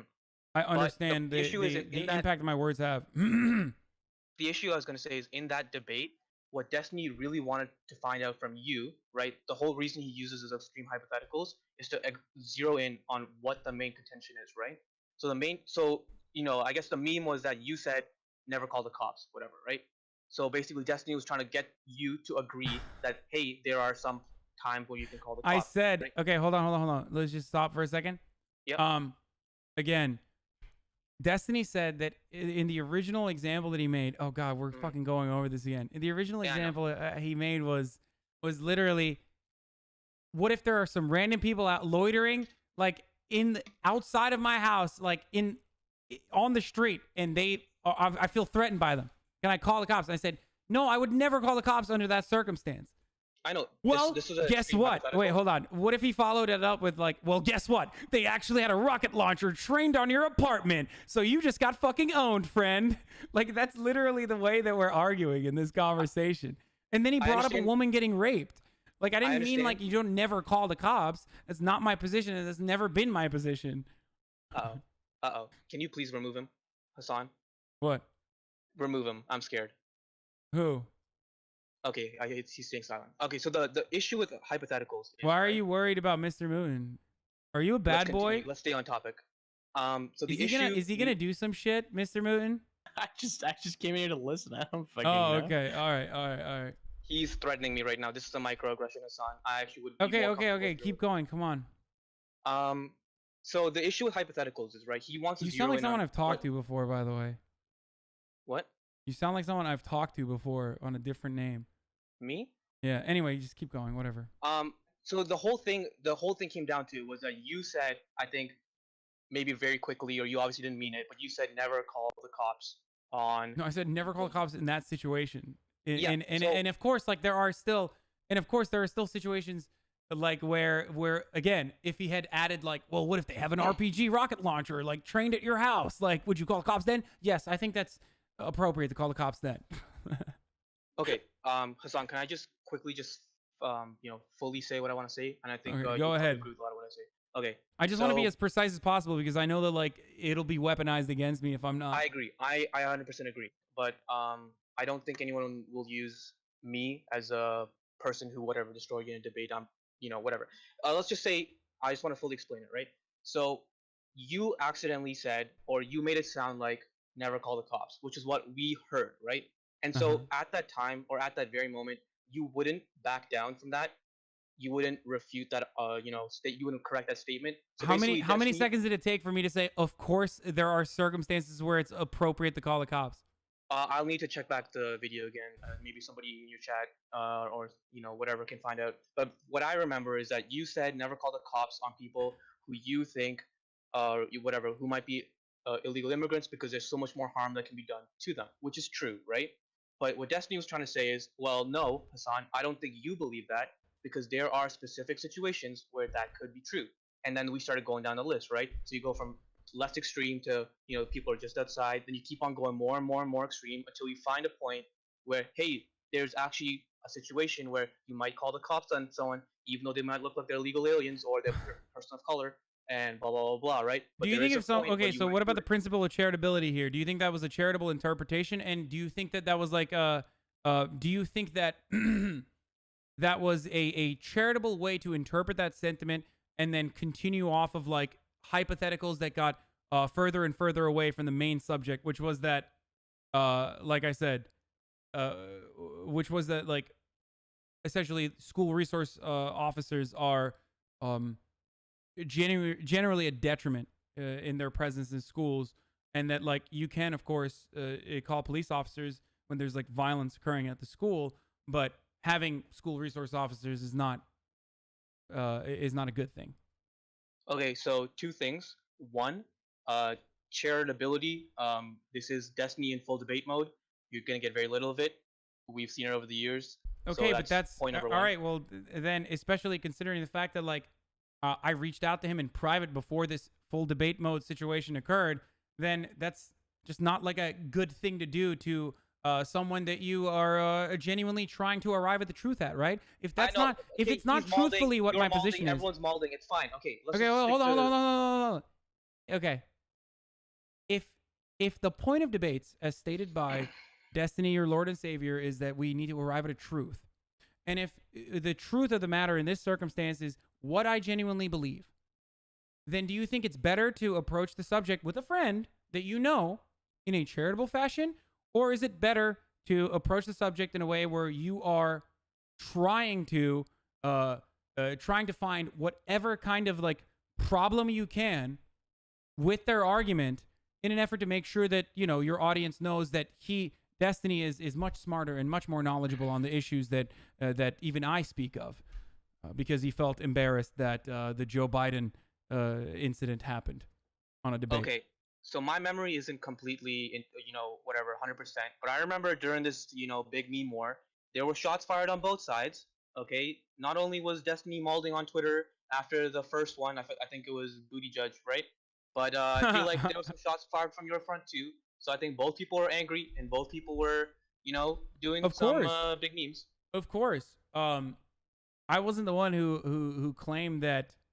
I wasn't the one who claimed that, like, oh, we could still be friends, except you are a dishonest propaganda agent. And, okay, I think we're getting hold on, and that not only you, but like your entire company is lying, and that your entire company is lying exclusively because, like, you have affiliations with the Justice Democrats.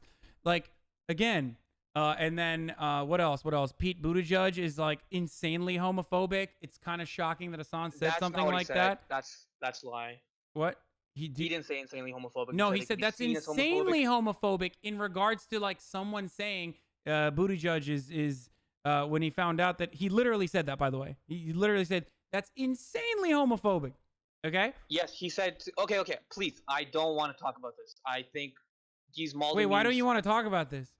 Because that was the main point. Like, why are we walking away from it now? Because it's which insult is worse and who did what, and then you said he, travels around the world trying to find girls that are 16 and all this stuff. Whoa.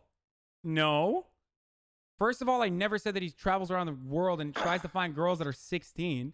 Secondly, the only fucking time I said trolling for like barely legal girls or whatever was literally like last week. Okay. There were some other stuff. I'll get you some proof if you wanted to. I said barely legal. I don't want to talk about who did what. I'm just trying to explain to you. I guess initially would be hypotheticals and go on from there. But wait, I'm sorry. Is 16 barely legal? Depends on in America. Yeah, I think so. He did say 18-year-olds, barely legal 18-year-olds. It's still not a good thing to say. It was a fucked up comment, but yeah, he did. Yeah, say certainly. I agree. It was an instance where I was fucking malding after a barrage of like literally alt-right level fucking arguments against both me, the Young Turks, the political advocacy that the Young Turks has done, and that like the candidates that the Young Turks has been able to like put in positions of power from. And at that point, it was oh my god, it was insane to fucking see that shit on top of like the fake woke like cynical social justice appliance here from a guy who like says the F word and the N word in private, admittedly, and claiming that like it potentially could be insinuated that Buttigieg is homophobic. It seemed like Jordan Peterson level of argumentation there. and on stream to his audience, and he has consistently kept doing it. When I attack Destiny, I usually attack his really shit takes that are purposely inflammatory. When Destiny attacks me, he attacks like my company that I fucking work for and everything else. He like literally says like, oh, Hasan is 1%er. Like, why isn't he practicing what he preaches in regards to socialism? Like, that's a Sargon level argument. Okay, can we? I just want to get back. We'll get back to this. We can get back to all the insults and everything. Okay, can I just ask you one thing though? If I genuinely believe in like what TYT does, for example, despite like you know its flaws and shit, don't you think that it's reasonable for me to get mad at someone who I considered a friend until like I don't know 24 hours before that turned around and like started fucking spewing insane bullshit to his like gigantic audience, much bigger than mine, in an effort to like separate our two communities, and like basically reprogram them, and especially when I considered like what TYT has done in regards to like Wolfpack and Just Democrats to be significant, much more significant than a particular streamer sitting around jerking off, playing video games, and like talking to people on the internet. Okay. Can we can get back to the insults or who did what? The whole question is, you know, who shot the first shot or whatever, right? We can go back, find the meme historian, see who did it first. But can we please just finish the hypothetical thing and we can get back into this? Sure, let's go ahead. So, do you still agree that extreme hypotheticals is only a debate tactic and you can never use it and whatever? Wait, say that again. Sorry. Do you understand the benefits of using extreme hypotheticals to find out what someone believes? Or do you think it's only under a debate tactic? under certain circumstances, absolutely. So, okay, and I'll mention this again, like if it's a structurally sound or a fundamentally sound hypothetical, then it's applicable in that circumstance. But that's a very difficult thing to do in the heat of the moment. And okay, yeah, and Destiny, unfortunately, I mean, Destiny fortunately is very good at building out these analogies or at like, you know, throwing a hypothetical your way. But while extreme examples are good for framing, they're not necessarily good for having a good faith discussion. So it depends on what you actually believe. If you actually believe that like debates are how you arrive at these truths, then that's not like then extreme hypotheticals are not charitable, and you probably won't arrive at a truth. I use extreme hypotheticals from time to time as well. The Nazi thing, for example, like that's 100% on purpose. 100% on purpose. When you're talking to a Trump supporter about like the hat, the MAGA hat, and I turned around and said, well, what about a swastika? Do you think like it's impossible? That's not because I'm like testing their fucking like moral system. Get the fuck out of here. We're not children. Even Destiny knows that that's not for like actually arriving at a fucking real truth. That's why he literally said, even in that conversation, I didn't even use the rape analogy yet. Wait, what was the question? My point is, it's not like if your opinion is for arriving at truth, like if you're genuinely trying to arrive at a truth during a debate, then using extreme hypotheticals is not the way to do it. But I functionally think that debates are just about winning rhetorically. Okay. Yes, sorry, I'm back on track. The whole point of that extreme hypothetical that he used was because you said at that moment, even if you didn't mean it, it came across as you should never call the cops on blah, blah, blah people, right? And so Destiny used that extreme hypothetical to get Destiny used motivated reasoning to make an assertion before we started that I had an ACAB, like, or whatever ACAB means in his world, opinion that I just like genuinely don't think that we should ever call the cops, just like he thinks that genuinely I'm a crypto tanky. Can I link you a clip? Where can I post a link you a clip? Just to get you a clip of you saying that. I don't know where to post it. Just send it to one of the mods. Okay, I'll send it to your boy Jeffy. He's cool. Okay. So that's the whole issue, is that even though you don't mean it and you didn't think it, whatever, we felt, or the community felt, or Destiny felt that you said, don't call the cops ever. And now, whole point of the hypothetical was for you. Would you say that the community changes their opinion though on whatever? Like the community greatly changes its opinion on things depending on what Destiny thinks? Yeah, probably. But I mean, you also exaggerate. So it doesn't the really thing, right? matter. So it doesn't really matter what like Destiny's framing. I mean, or what the community thinks in that circumstance, because they're like literally, they're literally basing it off of Destiny's framing. Yeah, but the whole point, that whole argument happened. Like Hasan, you don't understand. All of this happened was because you said, "Don't call the cops," whatever. And even though you didn't mean it or whatever phrase it sounded like to us and everyone else that you meant it, right? And then when Destiny tried to get you to admit it, no, there are situations where you can call the cops. You were too. It seemed like you were too stubborn to admit you were wrong, and so you kept doubling down. And you didn't want to admit it. That's what it sounded like. Mm-hmm. And Then why did I? Then why did I concede that there were, of course, points where you could call the cops? can you watch the clip? Are you gonna give me like the fucking like 30-second to a 60-second conversation over like a 3-hour debate and say like, well, this is your point of view here? Well, what I'm saying is you didn't, or I The feel clip like seems to be out of sorry, I'm context not- and the I VOD don't is know the gone. exact- I don't have it, the whole thing memorized. Hold on, right? hold But on, I hold don't on. know All right, when all right, you I'm playing it. actually- I'm playing it. Shh, So stop should talking. people just never ever call the cops ever? Sorry, then? buddy. Yeah, I suggest against that. Yes. Okay. I mean, we just have like a totally fundamental view of this, I guess. And Okay. have that What's the liability. entry point of that clip you clipped out? That's when he's talking about like outside of their apartment, right? Like outside of his house. Mm-hmm. Yeah. Okay. Don't you think that that's like? Don't you think that that's exactly what I just said?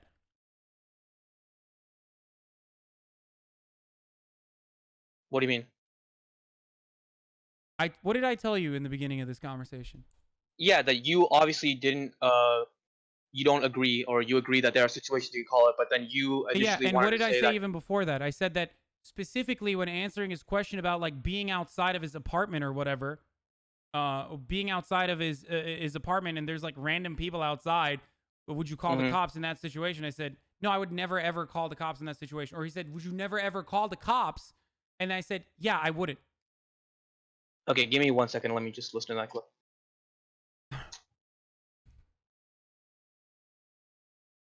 Okay, yo, Saucy, stop sending us stupid ass. Send me the whole VOD, dude. Just send the whole VOD.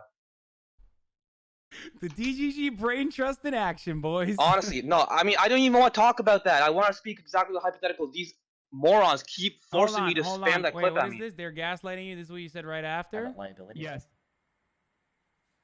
Okay. So should people just never ever call the cops ever then? Yeah, I suggest against that. Yes. Okay. I mean, we just have like a totally fundamental view of this, I guess. And Yeah. But to some extent, certainly that is. no, not to some extent. We are completely diametrically opposed on this issue. I it's guess. have that liability. Yes. Wait. But basically, at least you understand that, like, Okay. the whole point of the So should hypothetical, people right, just is to never, find out ever what you call the actually cops mean. ever then? Hasan, maybe you're right. I don't have the whole yeah, thing I memorized. highly- But what from my memory is that you didn't really refute it or concede that, hey, you were Okay, actually... then why would I? But why would I then say like these are? If I believe truly, Mhm. if I truly believe that no, you should never ever call the cops in any circumstance whatsoever, right? If I truly believe that, then why did I? Like, do you think that like I was owned by logic immediately after? Like that's how stupid I am that I like legitimately believe that like you should never ever ever ever ever call the cops, and then all of a sudden Destiny's like, well, what about if your mother is being raped? And I'm like, oh no, I didn't consider that. Like, is that how DGG operates? Like they actually think that like everyone Oh my Destiny God. talks to is just that stupid? Again, if you want, I'll get a full analysis to make sure exactly when you said it, whatever. Hold But on, that's Jeffy the just general sent another feel. clip. I don't know One if they're second. gonna rob my house or whatever, and I call the cops. Yeah, here. Really, like make me nervous. I don't know if they're gonna rob my house or whatever, and I call the cops. Let's say that the cops show up, they arrest these two people for That's too loitering many or being votes. threatening or whatever, and then they find out that they're illegal immigrants, and they refer them to ICE and they get deported. Am I, as a homeowner, like the person that like reported them, am I now complicit in like deporting illegal immigrants? Is that on me? Do I have that liability? Yes. Okay. So should people just never ever call the cops ever then? Yeah, I suggest against that. Yes. Okay. I mean, we What did he say in the beginning of that? He said like he said that there's people standing outside of my apartment or house, and I like and I suspect that they're gonna rob me or whatever. Like, would you call the cops? I said, yeah, I suggest against that. You said yes, call the cops? No, I said if people are just fucking outside of your house, if people are just standing outside of your fucking house, and like I said, if people are standing outside of your house under those circumstances, no, you shouldn't call the cops. Okay, and then the next step was if they are committing a crime or about to commit a crime or very likely about to commit a crime, or, you know. Then again, it just depends on the circumstances. Okay, but so then why would you guys have this conversation if you already admitted that you can call the cops sometimes? Wait, what? Why Say would that you again? two be arguing on this hypothetical about when to call the cops if you had already conceded, hey, Destiny, there are exactly, you know what, there are situations where you can call the cops. I was, you know, exaggerating when I said never call the cops. Wait, why would I? I'm sorry. No, the proper answer in that circumstance would be, why are you giving me this? Why are you moving the goalpost to like from loitering outside of your apartment to like a person that's like potentially about to get raped? In that circumstance, it's acceptable to call the cops. In some circumstances, it's acceptable to call the cops. Yeah, but you didn't say yes. You couldn't answer the question. No, I said I don't know. It just depends on the circumstance. That's literally what I said. The whole point of the hypothetical was for you to admit, yes, there are situations where you can call the cops. But I did Right? say that. I did say that there are situations in which you can call the cops in this conversation. Maybe not immediately after, but I did say that. And that's, I mean, that is Do the you whole think- contention. That's the whole reason the whole hypothetical started, was because you didn't, right? Okay. But did it stop after I did? Okay, Hasan, I will go out and I will say this. You did not concede and you stubbornly kept on doubling down. Okay. All right. So I didn't say at any point in that conversation, I didn't say at any point in that conversation, there are reasonable circumstances in which you can call the police officers. This all boils down Nope. to him missing that. I didn't say it at all. N omega lol. Okay. All right. I know 100% I did say it, but I'm sure someone will clip it, and then I'm sure everyone in DG will concede, and then they'll turn around and say, "Wow, we were so wrong." All of a sudden we're going to change our minds on this. Hasan, if you find that proof, I will come back on and apologize. I'll even apologize to Ian I don't give a Malmstrom. fuck about your personal apology. Like, it doesn't matter. But that's the whole point, right? Is because some group believes you didn't do it. Wait, didn't I? Your Just have like your side believes you did, Wait, and hold on, nobody hold has on, the hold on proof, one second. right? Let me read. Yeah. But to some extent, certainly that is. no, not to some extent. We are completely diametrically opposed on this issue. Oh, It's really like making me nervous. I don't know if they're gonna rub. Yeah. Am I apologizing to Ian? No. That The we are clip that I'm watching right now, where I say to some extent, I mean like to some extent, you don't call the cops for that situation. Whereas, but there is another place where I did say it. I said it hard enough. I said it again after in that conversation. Like there are multiple places where I literally said, that, where I literally said like it's of course acceptable to call the cops. Do you have the clip? What? Hold on. Where the fuck is it? I don't have the fucking VODs anymore. God. And okay, fucking wait, damn it. Hasan. What about if you said, "Hey, it's okay to call the cops, but I personally wouldn't"? Do you think you might have said that? In one of the in the sorry. like I'm out of potential control. rape I scenario apologize for where that. we don't know if she was going to get raped or not, I did say that. Yeah. So it's okay to call the cops, but I personally wouldn't. Oh no, VODs are gone on both you and Steven's channel because of the ban. Wait, how the fuck did you guys find this? I think clips are saved, but you can't see the actual VOD. I said I would suggest against that. And when pushed on it further later, and even I think in that conversation as well, I mentioned the reasons for why this is not a black and white issue. And the real reason why it's not a black and white issue is because in certain circumstances, cops provide more harm than good when they come into a situation, assuming, especially when the assumed suspects are people of color, where they can take physical action, violent action at times. And that was precisely what my point of view was. Hey, the clips are saved, but not VODs. Okay. Wait, so do you see Okay. the issue with Okay, so saying then, you can call the cops, but I personally wouldn't. Yeah, I do see the issue with that because I'm a big boy in comparison to a random woman, but we don't know what the fucking situation is. Like, Well, it's no, in that- Destiny's mind. It's in Destiny's mind. It could literally be okay, how about this? It could literally be fucking Ronda Rousey and like two handicapped gentlemen that are suspiciously like walking behind them. Do you understand why vague hypotheticals in this circumstance are, especially when I admit that they're circumstantial, are silly? Yeah, but the whole point of the And hypothetical. basing your entire argument off of that, like as though it's black and white, are insane. Hasan, the hypotheticals aren't specifically talking about that situation, right? They're hypotheticals. The whole point is for you to see that there are situations where you can call the cops.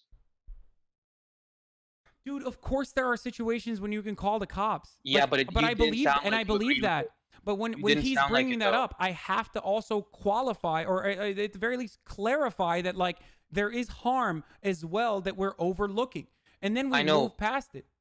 Okay, but Hasan, can I make an equivalent Do you hypothetical? think? Okay, wait, hold on. Is the implication here literally that if I thought that this woman was going to get raped, that she shouldn't call the cops? Is everyone at DGG literally saying that a woman who is about to get raped, Hasan Piker believes that a woman who's about to get raped does not think that she should call the cops? Okay, Are you that give me- fucking stupid at DGG? Let me- Is the DGG can I brain fully trust finish? literally that stupid? Let me fully finish my point, okay? No. Finish this fucking point. Answer Yes, my question. Yes, I will fully answer the question, okay? You think that I genuinely can. believe, just answer, yes or no. Do you think that I genuinely believe that a woman who is about to get raped should never call the cops? Let me fully answer the question. Okay. I'll fully answer your question if you let me, Hasan, okay? Okay, go ahead. I personally don't think so. Most people don't think so. But the point is, you couldn't say it in the debate, and you Because kept that's not what he doubling down. said, because that's not what the fucking situation is. You kept being stubborn, and you wouldn't admit it to Destiny's face, which is why people said you're being weaselly, or you're not admitting it, or blah, blah, blah, blah. Right? That's the whole contention. Okay. So I honestly feel like if you had said at that moment very clearly, and maybe Destiny wasn't molding and he actually heard clearly, that So you said, understand that hey, he's not being charitable. You understand that he's trying to pin me down to a certain point. And even in that circumstance, it's not about me losing losing the conversation to Destiny. It's about mentioning additional context, because that is what I do. And talking Yes, about but talking about how Hasan, there could be negative circumstances, that's actually not appropriate. You need to say yes or no, just so you could get rolled over by daddy. the point he's trying to get to nail you down on is that yes, there are some situations where you can call the cops on people of color, even though it might have negative effects on them. I did say that, by the way. You know what? Okay, You know how he followed that up later. By the way, when we were talking about it on Twitter, when I said that, he again on Twitter. Yeah, when we talked about this exact same circumstance on Twitter, he did not concede. Like, he kept going off the point that I had said, like that. Oh no. Yeah, but okay, this is past. Okay, I'm talking about pre-molding and past molding. Okay. After that shit show, but you can't. You guys But are that, both but doing that is dumb stuff. indicative of this person's like the way that he's arguing. Like, why the fuck would I? Why the fuck would I just sit there and be like, yes, you're right, in a potentially vague scenario that you have created in your mind that I don't know, like that.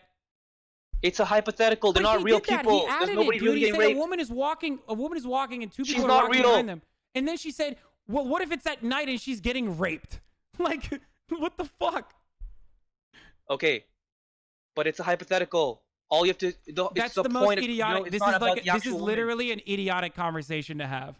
Yeah, but the whole reason he started this hypothetical was why? Because you said Kamala Harris was what? A really horrible person for something to do with, I think, cops in schools or something like that, right? Oh my god, you don't even fucking remember what the. Oh my god, this is killing me. This is like literally killing me. This is the perfect representation of how DGG operates, which is like pinpoint a fucking insanely idiotic point in the conversation that we all know you don't even believe, and let's argue Sir? on that. That is literally my Sir? fucking problem with DGG and Sir, Bloodsport yeah, and like the remind way you, Destiny you're argues in having a general. nice, friendly conversation, sir. Oh my fucking god, I want to fucking murder myself in a video game I don't want you shit. to do that, Hasan. I think you're a very lovely person, but can you please stay on topic? Dude, how Yes. do you not fucking get that, like, if the main point of contention is not even important to you, and what's The important main to point you of contention was you can call cops on people of color, Hasan. No, the That was main point of whole main contention. No, the main point of contention was originally. The main point of contention was originally that that Kamala Harris backed the policy that had negative consequences and then lied about not knowing the negative consequences of that policy. That was the main point of contention. But then Destiny turned around and was like, well, you know, you misworded it. I mean, there is a gigantic difference between what you said and what is reality. And then I turned around and said, we have proof. What is this? Totally valid question. Let's say that a woman gets raped by somebody that's Are you done? Hispanic. Do you think that when she reports Hold it on. to the cops, is she being complicit now and getting people deported? Of course not. Wait, why not? Why not? Why not? Why not? Because she's victimized by a fucking crime. It's not a random misdemeanor of a student. Like, she's being victimized by a fucking crime by a stranger or even someone that she knows. Sure, okay. Entirely So different than, let's say, like, let's say wait, that, oh sure. my So- God. It almost seems like as soon as he mentioned rape that I said, of course not. That's so weird. Can you link timestamp? That's so weird, man. It almost seems like none of you motherfuckers actually care about what my opinion please is, link the but timestamp? whether or not Daddy is angry and how angry Daddy is in a fucking argument. Are you gonna apologize? Are you gonna suck my fucking cock too? Are you asking me personally? No, I don't want you to do that. Here. It doesn't matter. Here, it's like it's in the fucking It's in literally the VOD. You fucking dumb motherfuckers. Oh. I don't appreciate that comment, Hasan. Wait, did you link it?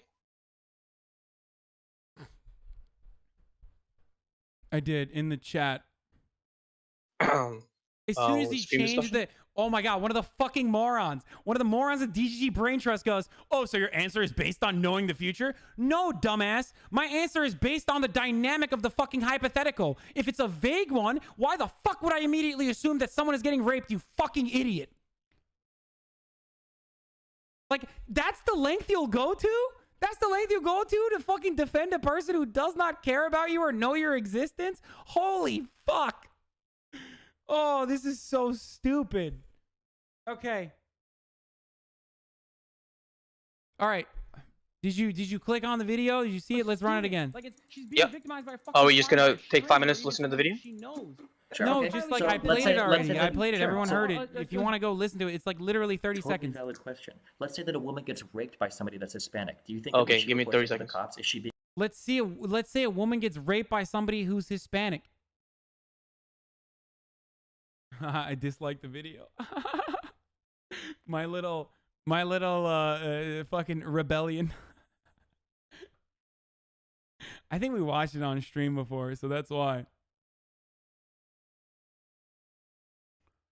I'm gonna read it to you because I don't care about you fucking watching it. Let's say the woman gets raped by somebody that's Hispanic. Do you think that when she reports it to the cops, is she being complicit now? I'm getting people to put. Oh wait. Oh, you can't really hear my fucking thing. Being complicit now and getting people deported? Of course not. Wait, no, why not? Of Why not? course Why not? Is what I say, and he says, "Why not? Why not? Why not? Because she's victimized. Because she's being victimized by a literal fucking crime. By a fucking crime. It's not a random misdemeanor of a student. Like she's being victimized. Like it's not the same as a random misdemeanor by a student. Victimized by a fucking crime by a stranger or even someone that she knows. Sure. Oh, sorry. But then he said, Okay. So let's say that. Sure. oh, so, sorry. And then he said, okay. And then he moved on because, you know, he didn't get the answer that he was looking for. Also, again, we're so many steps removed at this point than the original point of contention. Which was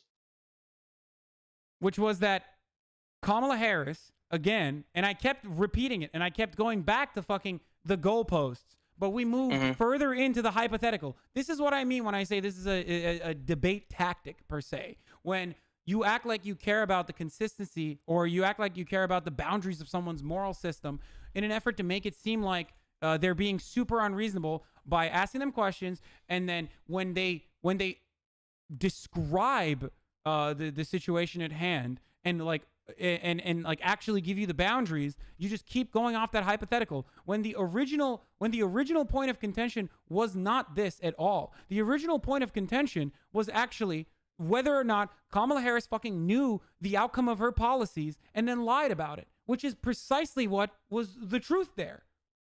I said I misworded some elements of it, and that should have been enough. Well, what did you misword? The main difference was I said Kamala Harris backed the policy that would get schools to deport. Wait, first of all, you need to apologize. Let's just get started on that. Apologize for what? For just not watching the entire video and for months having this opinion. I apologize for not watching the video. And also just lying. Lying about what? Lying about what my opinion was and saying that I had not said things that I had actually said. I never lied about your opinions. You literally... Wait, what do you think a lie is? I said... Okay, let me restate it, Hasan, because what you said in the debate was, quote-unquote, you shouldn't call the cops on people of color. And then Destiny tried to narrow you down and say there are situations where you can do it, right? That was the whole point of contention? That was not the whole point of contention. Don't fucking muddy the waters. You literally said... You literally said... You never said... that you shouldn't call the cop. You never said that, yes, you should call the cops if a woman is being raped. Right. Correct. So why did you lie, and are you apologetic for lying?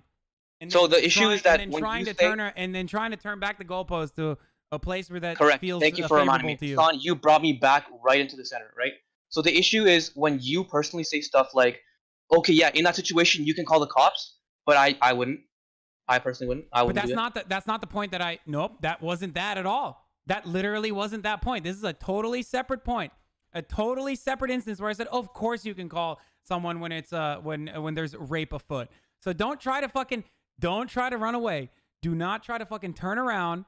You said you would apologize if I showed you a point in which I openly admitted, yes, of course it's reasonable to call the cops in a situation like that. Mm-hmm. So why is this so hard? Why is it so hard to apologize? I apologize, Hasan. Good. But I mean, do you understand, like, that's like the whole conflict started when, like, the whole cop thing, and then it took like so long for you going down hypothetical to finally say that, yeah, it's bad to do that in that situation, which you did say, right? Correct? You did say it? Wait, can you repeat that again? I was basking in the glory of finally getting someone in fucking DGG to apologize. Don't worry, I don't mind at all. Okay, right? Go ahead. So the issue is that it took you, so you had the disagreement, right? And then we had to run down, I think, 6 or 7 different hypotheticals to finally narrow it down into a point where you could finally proudly admit that, yes, in this situation. Oh, now you're moving the goalpost. Now you're saying that, like, first, because Hasan, I already apologized to the previous goalpost. No. Okay, but like, so now the conversation is like, I didn't say yes fast enough. Do you not understand why? Do you not understand why I didn't say yes fast enough? Yes, because you wanted to properly explain that just whatever your background and exact situation, and not to a broad generalization that, yeah, you can call cops on brown people because it's safe or whatever.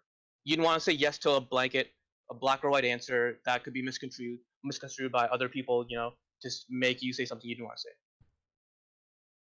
Yeah. Is that correct? Or yeah, I think that Destiny wasn't like assessing my boundaries, but instead just absolutely moving the goalposts like you are currently.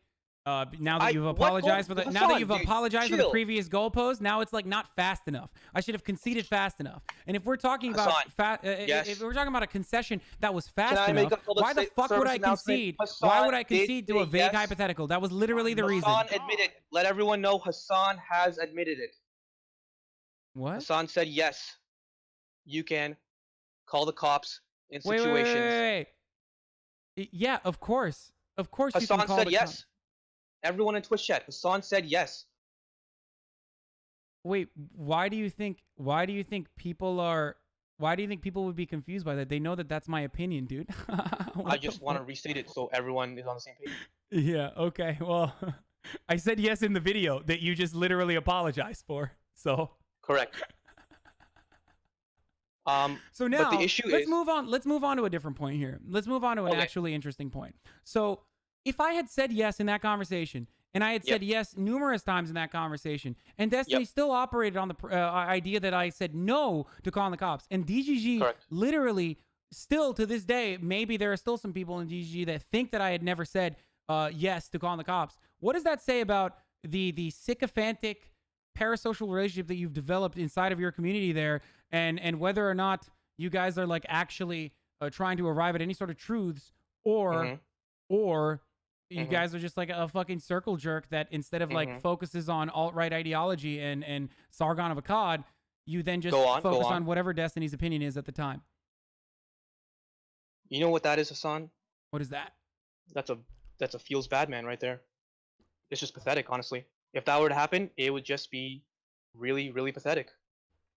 Are you admitting that what happened previously then for all of these people to do that, that's a pathetic instance then? Is that what you're saying? Because it seems like you're either not listening to what I'm saying, or I don't think you're listening to what I'm saying. No, I'm saying in your example, what you just said, if everything were to happen the way that you just eloquently demonstrated, then yeah, it would be pretty shitty. It would be pretty pathetic. So you're saying if what happened, like if what literally happened were to happen? No, I'm saying I'm agreeing to what you just previously stated. Okay, well, you want to restate it? All right, well, it is what happened. So interesting.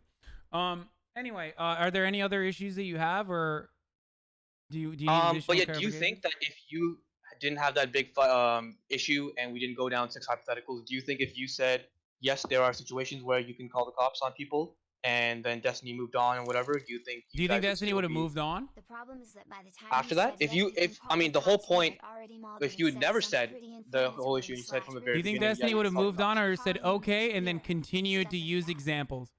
Yeah, I think in this example, if you had conceded, Hasan, what I'm saying is in the argument, if you had conceded and said yes, there are situations where you can call the cops, right? Yeah, I think you guys would still be best friends. You had met at TwitchCon, maybe suck your dick or something. That's really interesting that you think that way, because I think you guys would still be best friends, Hasan. So then if I were to show you the rest of the VOD after I conceded, I just saw you fucking steal. Sorry, guess you're out of here, buddy. Sure. So let's say that 14-year-olds out of this country. Sure. So let's say that a woman is at Wait, am I muted? She starts walking Hello? home and she's being followed by some people and she's getting nervous. She doesn't know if she's going to be assaulted or what. It almost seems like Destiny kept asking for hypotheticals after I conceded in that literal video. Only 3 seconds after. I didn't mute you. I was just playing the video. Oh, gotcha. He kept going. It almost seems like we don't need a hypothetical to know that. It almost seems like he literally fucking kept going. Imagine that. That's crazy. That's so crazy. But I guess he was like trying to test out my moral system, right? I think he was just trying to get you to admit that there was a situation where you can call the cops. Dude, come on. Come on, dude. You're literally okay. All right, you're right. Anyway, thank you for coming. Unless you have additional things that you want to get off your chest, or because I conceded and then he continued. So I think I have some topics here. Give me 1 second. Okay. Well, you're taking away Chad Vice time now. Yeah, for sure. Okay, I apologize, and I don't want to slow it down. I think there are some people who also want to debate you, but I don't know if you guys are gonna. Oh, we'll do this again because this was a lot of fun. I think you should do a weekly DGG debate. I think a lot of fun. It's genuinely a lot of fun. DGG, shocking when just like Destiny, when actually talking to someone, they turn from a lion to a little pussycat. So okay, that's exciting. So I think we can maybe better define timestamps and VODs. I think be better going forward, getting some actual stuff down. Oh, okay. Or maybe you guys could just like actually watch the VOD instead of just listen to Destiny and whatever kind of shit he shovels down your throats. You guys don't just regurgitate. I don't know. I don't think that would be very. I feel like that's. You admitted earlier that would be pathetic, right? If he led you astray. So. No, I think it'd be pathetic if you had, conceded the point and he kept on going, and then he somehow gaslit his whole community into believing something that didn't happen. That would be pretty shitty if everyone went along with it, I think. Okay. If that were to happen in that hypothetical situation, right? Okay. All right. I think there were some people that wanted to talk to you. Dask Rubbing. Yeah, wanted we'll to do. really We're talk not to gonna you. do that. I can't fuck over Oh, my okay. community any further. Yeah, I'm that's gonna fine, that's do. fine. I'm gonna. This is not the DGG hour. All right. We've been doing this for like 3.5 hours, 4 hours. We're gonna do Chad Vice now. Okay. Thank you for coming on, and we'll do it again. We'll do the DGG stuff again. All right. Bye.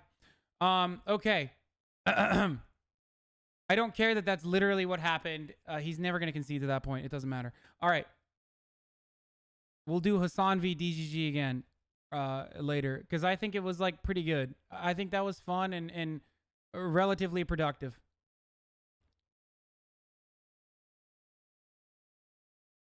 Hasan sounds like a rich, spoiled bully. Last 30 minutes, no humbleness at all. Okay, buddy, sure.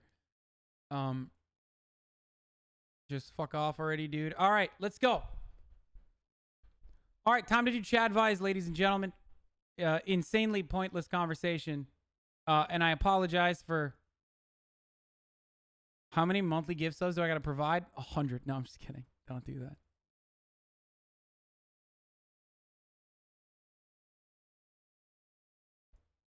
This seems like it'll further polarize it.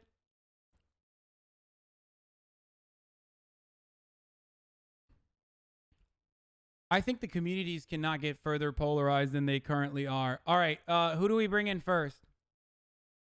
I'm just going to sit in the VIP corner with Jeffy and Frogan. What's up? What's up? What's up? You're on stream. What's up, Jeffy and Morgan? What's up? Hello.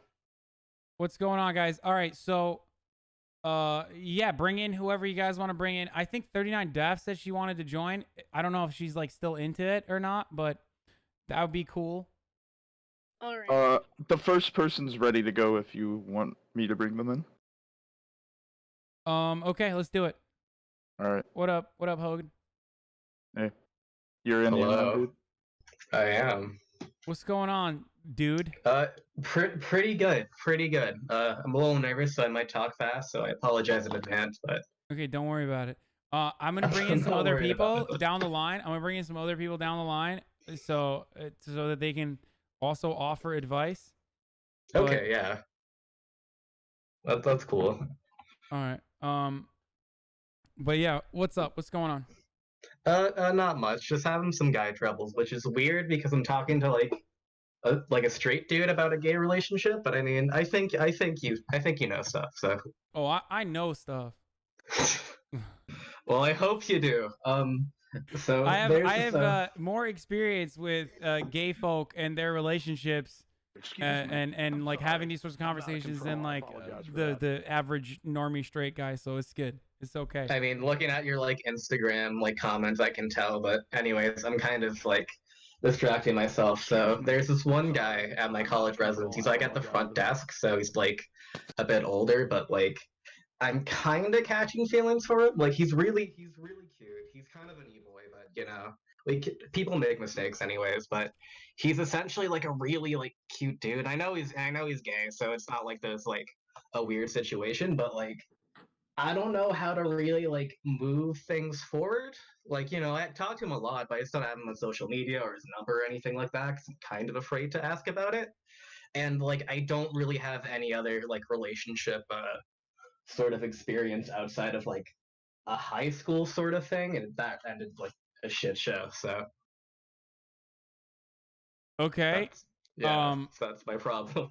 It's just like holy shit, wait, hold on. I mean, it seems pretty simple. Like, do you have anything cool going on on college campus like that you would want to go with someone? Not really, no, because usually for parties it's like I don't know until like the night of, so it's like, oh shit, you know, I can't really like say it. And he's usually on like the night shift anyways for like the front desk. Okay, I mean, it's gonna be pretty simple advice, which is just shoot your shot, forehead. But yeah, it doesn't have to be a party though. At shooting my shot. What? I just, for some reason, I get all nervous when I'm like shooting my shot. Then it's like, yeah, but you're not nervous to be in front of 3,200 people right now talking about it. Yeah, but it's different because it's like internet people. It's different. I mean, Okay. Oh. I'm so sorry, man. No. I'm just trying to figure out like if there is a situation that is like perfect for you to like invite someone along with. You know what I mean? Yeah, I know what you Do mean. you guys have like? Do you guys have? I don't know. Do you guys have like interests that align or? Like, kind of. We're both kind of like artsy in a way. Though Okay. we've never like talked about like music and stuff, but I might ask him out to like a Charlie XCX concert, maybe. Yeah, it needs to be the delicate balance you need to strike, which is nothing like too crazy, nothing too much, so you don't freak him out, but like Okay, something yeah. that's cool also, so it doesn't seem insignificant. And Charlie XCX concert seems pretty cool. Yeah, I really like that. She's fucking great, so it would be cool to see her live. So do that. Well, that's great. There you go. All right, appreciate it. I know it's a bit sort of like easy, but like I'm kind of like I said, I'm always kind of nice about this shit, so I really appreciate it, man. Okay. All right. Well, there you go. That's right. problem solved. That's crazy. Are you happy with that? I'm happy with that. Yeah, thank you so much. Okay. Yeah, have a good one. All right. Who else we got in here? Damn, dude. This is so much. My community is so much better than DGG, man. So easy to talk to. We have one of your greeters. He is your Zoomer correspondent. You killed him on the Minecraft stream. Rolando's up next. Okay. All right. right, Can someone get 39 Daft to come on? Did she say that she wants to come on or no? Or were you guys debating me? She's live right now. And I think Raj might come on too. I just like hit him up, but. All right. Hold on. I'm just gonna spam discord.gg/Hasan. Or can I even do that? Yeah. He's here. My man. No, it got timed out. Wait, what? I got timed out from her chat because I wanted to put a link in there. Oh, from her chat. I thought Yeah. you meant your own chat. Hasan, send your Discord link, LMAO. Okay. Anyway, whatever. Okay, apparently she said she would, but she doesn't know how to. That's why discord.gg/Hasan. That's why I fucking linked it. I tried to link it. Clip it and ship it. Anyway, whatever. I'm such a boomer. God damn it. All right, let's keep going. Orlando. Oh shit. How you doing, Hasan? What's going on? Oh, pretty good. I'm sorry. All right, what's the deal? What's the dealio, Rolando? Talk to me. What's the problem? So first order of business. How do I make Jeffy my gamer girl, girlfriend? Who? No, I'm kidding. Jeffy, don't ban me. Okay. Oh no. Unironically, so I have a problem with like texting. Sexting or texting? Texting. Okay. So like, I'm not like socially inept, like if I'm at a party or whatever, I can like socialize with people or whatever and like pick up girls or whatever and get their number. But like I can't like hold a conversation while texting. You know what I mean? Like I just can't like there's no groove. I under text, I can't keep a convo. Dude, it's hard, man. It's not easy to text for sure. You just like sometimes the best thing to say is just really dumb shit. Like I feel like one of the things like that we eat my ass. No, that's not really. That's a very loaded statement. You can't just say something like that. You just gotta fucking dial it back and realize that like it's just a regular conversation. But I feel like we place a lot of emphasis. We place a lot of emphasis on like exactly what we're gonna say. Like every text has to be perfect when it shouldn't be that way. So I had to ask her, "Can I eat your ass?" Hold on, I'm pulling in 39 Daff in here as well. Maybe she has a better take on this. Wait, is she in here in the general lobby? I don't even know. Can you guys pull her in? I don't see it, but anyway, yeah. Don't say can I eat your ass? That's not good. But yeah, like I can't like socially, like at a party or whatever, like I can reach the point where I can get this girl's number or whatever. But like after that, like when I try to like text after, I'm just like whatever. And it's the same for like Tinder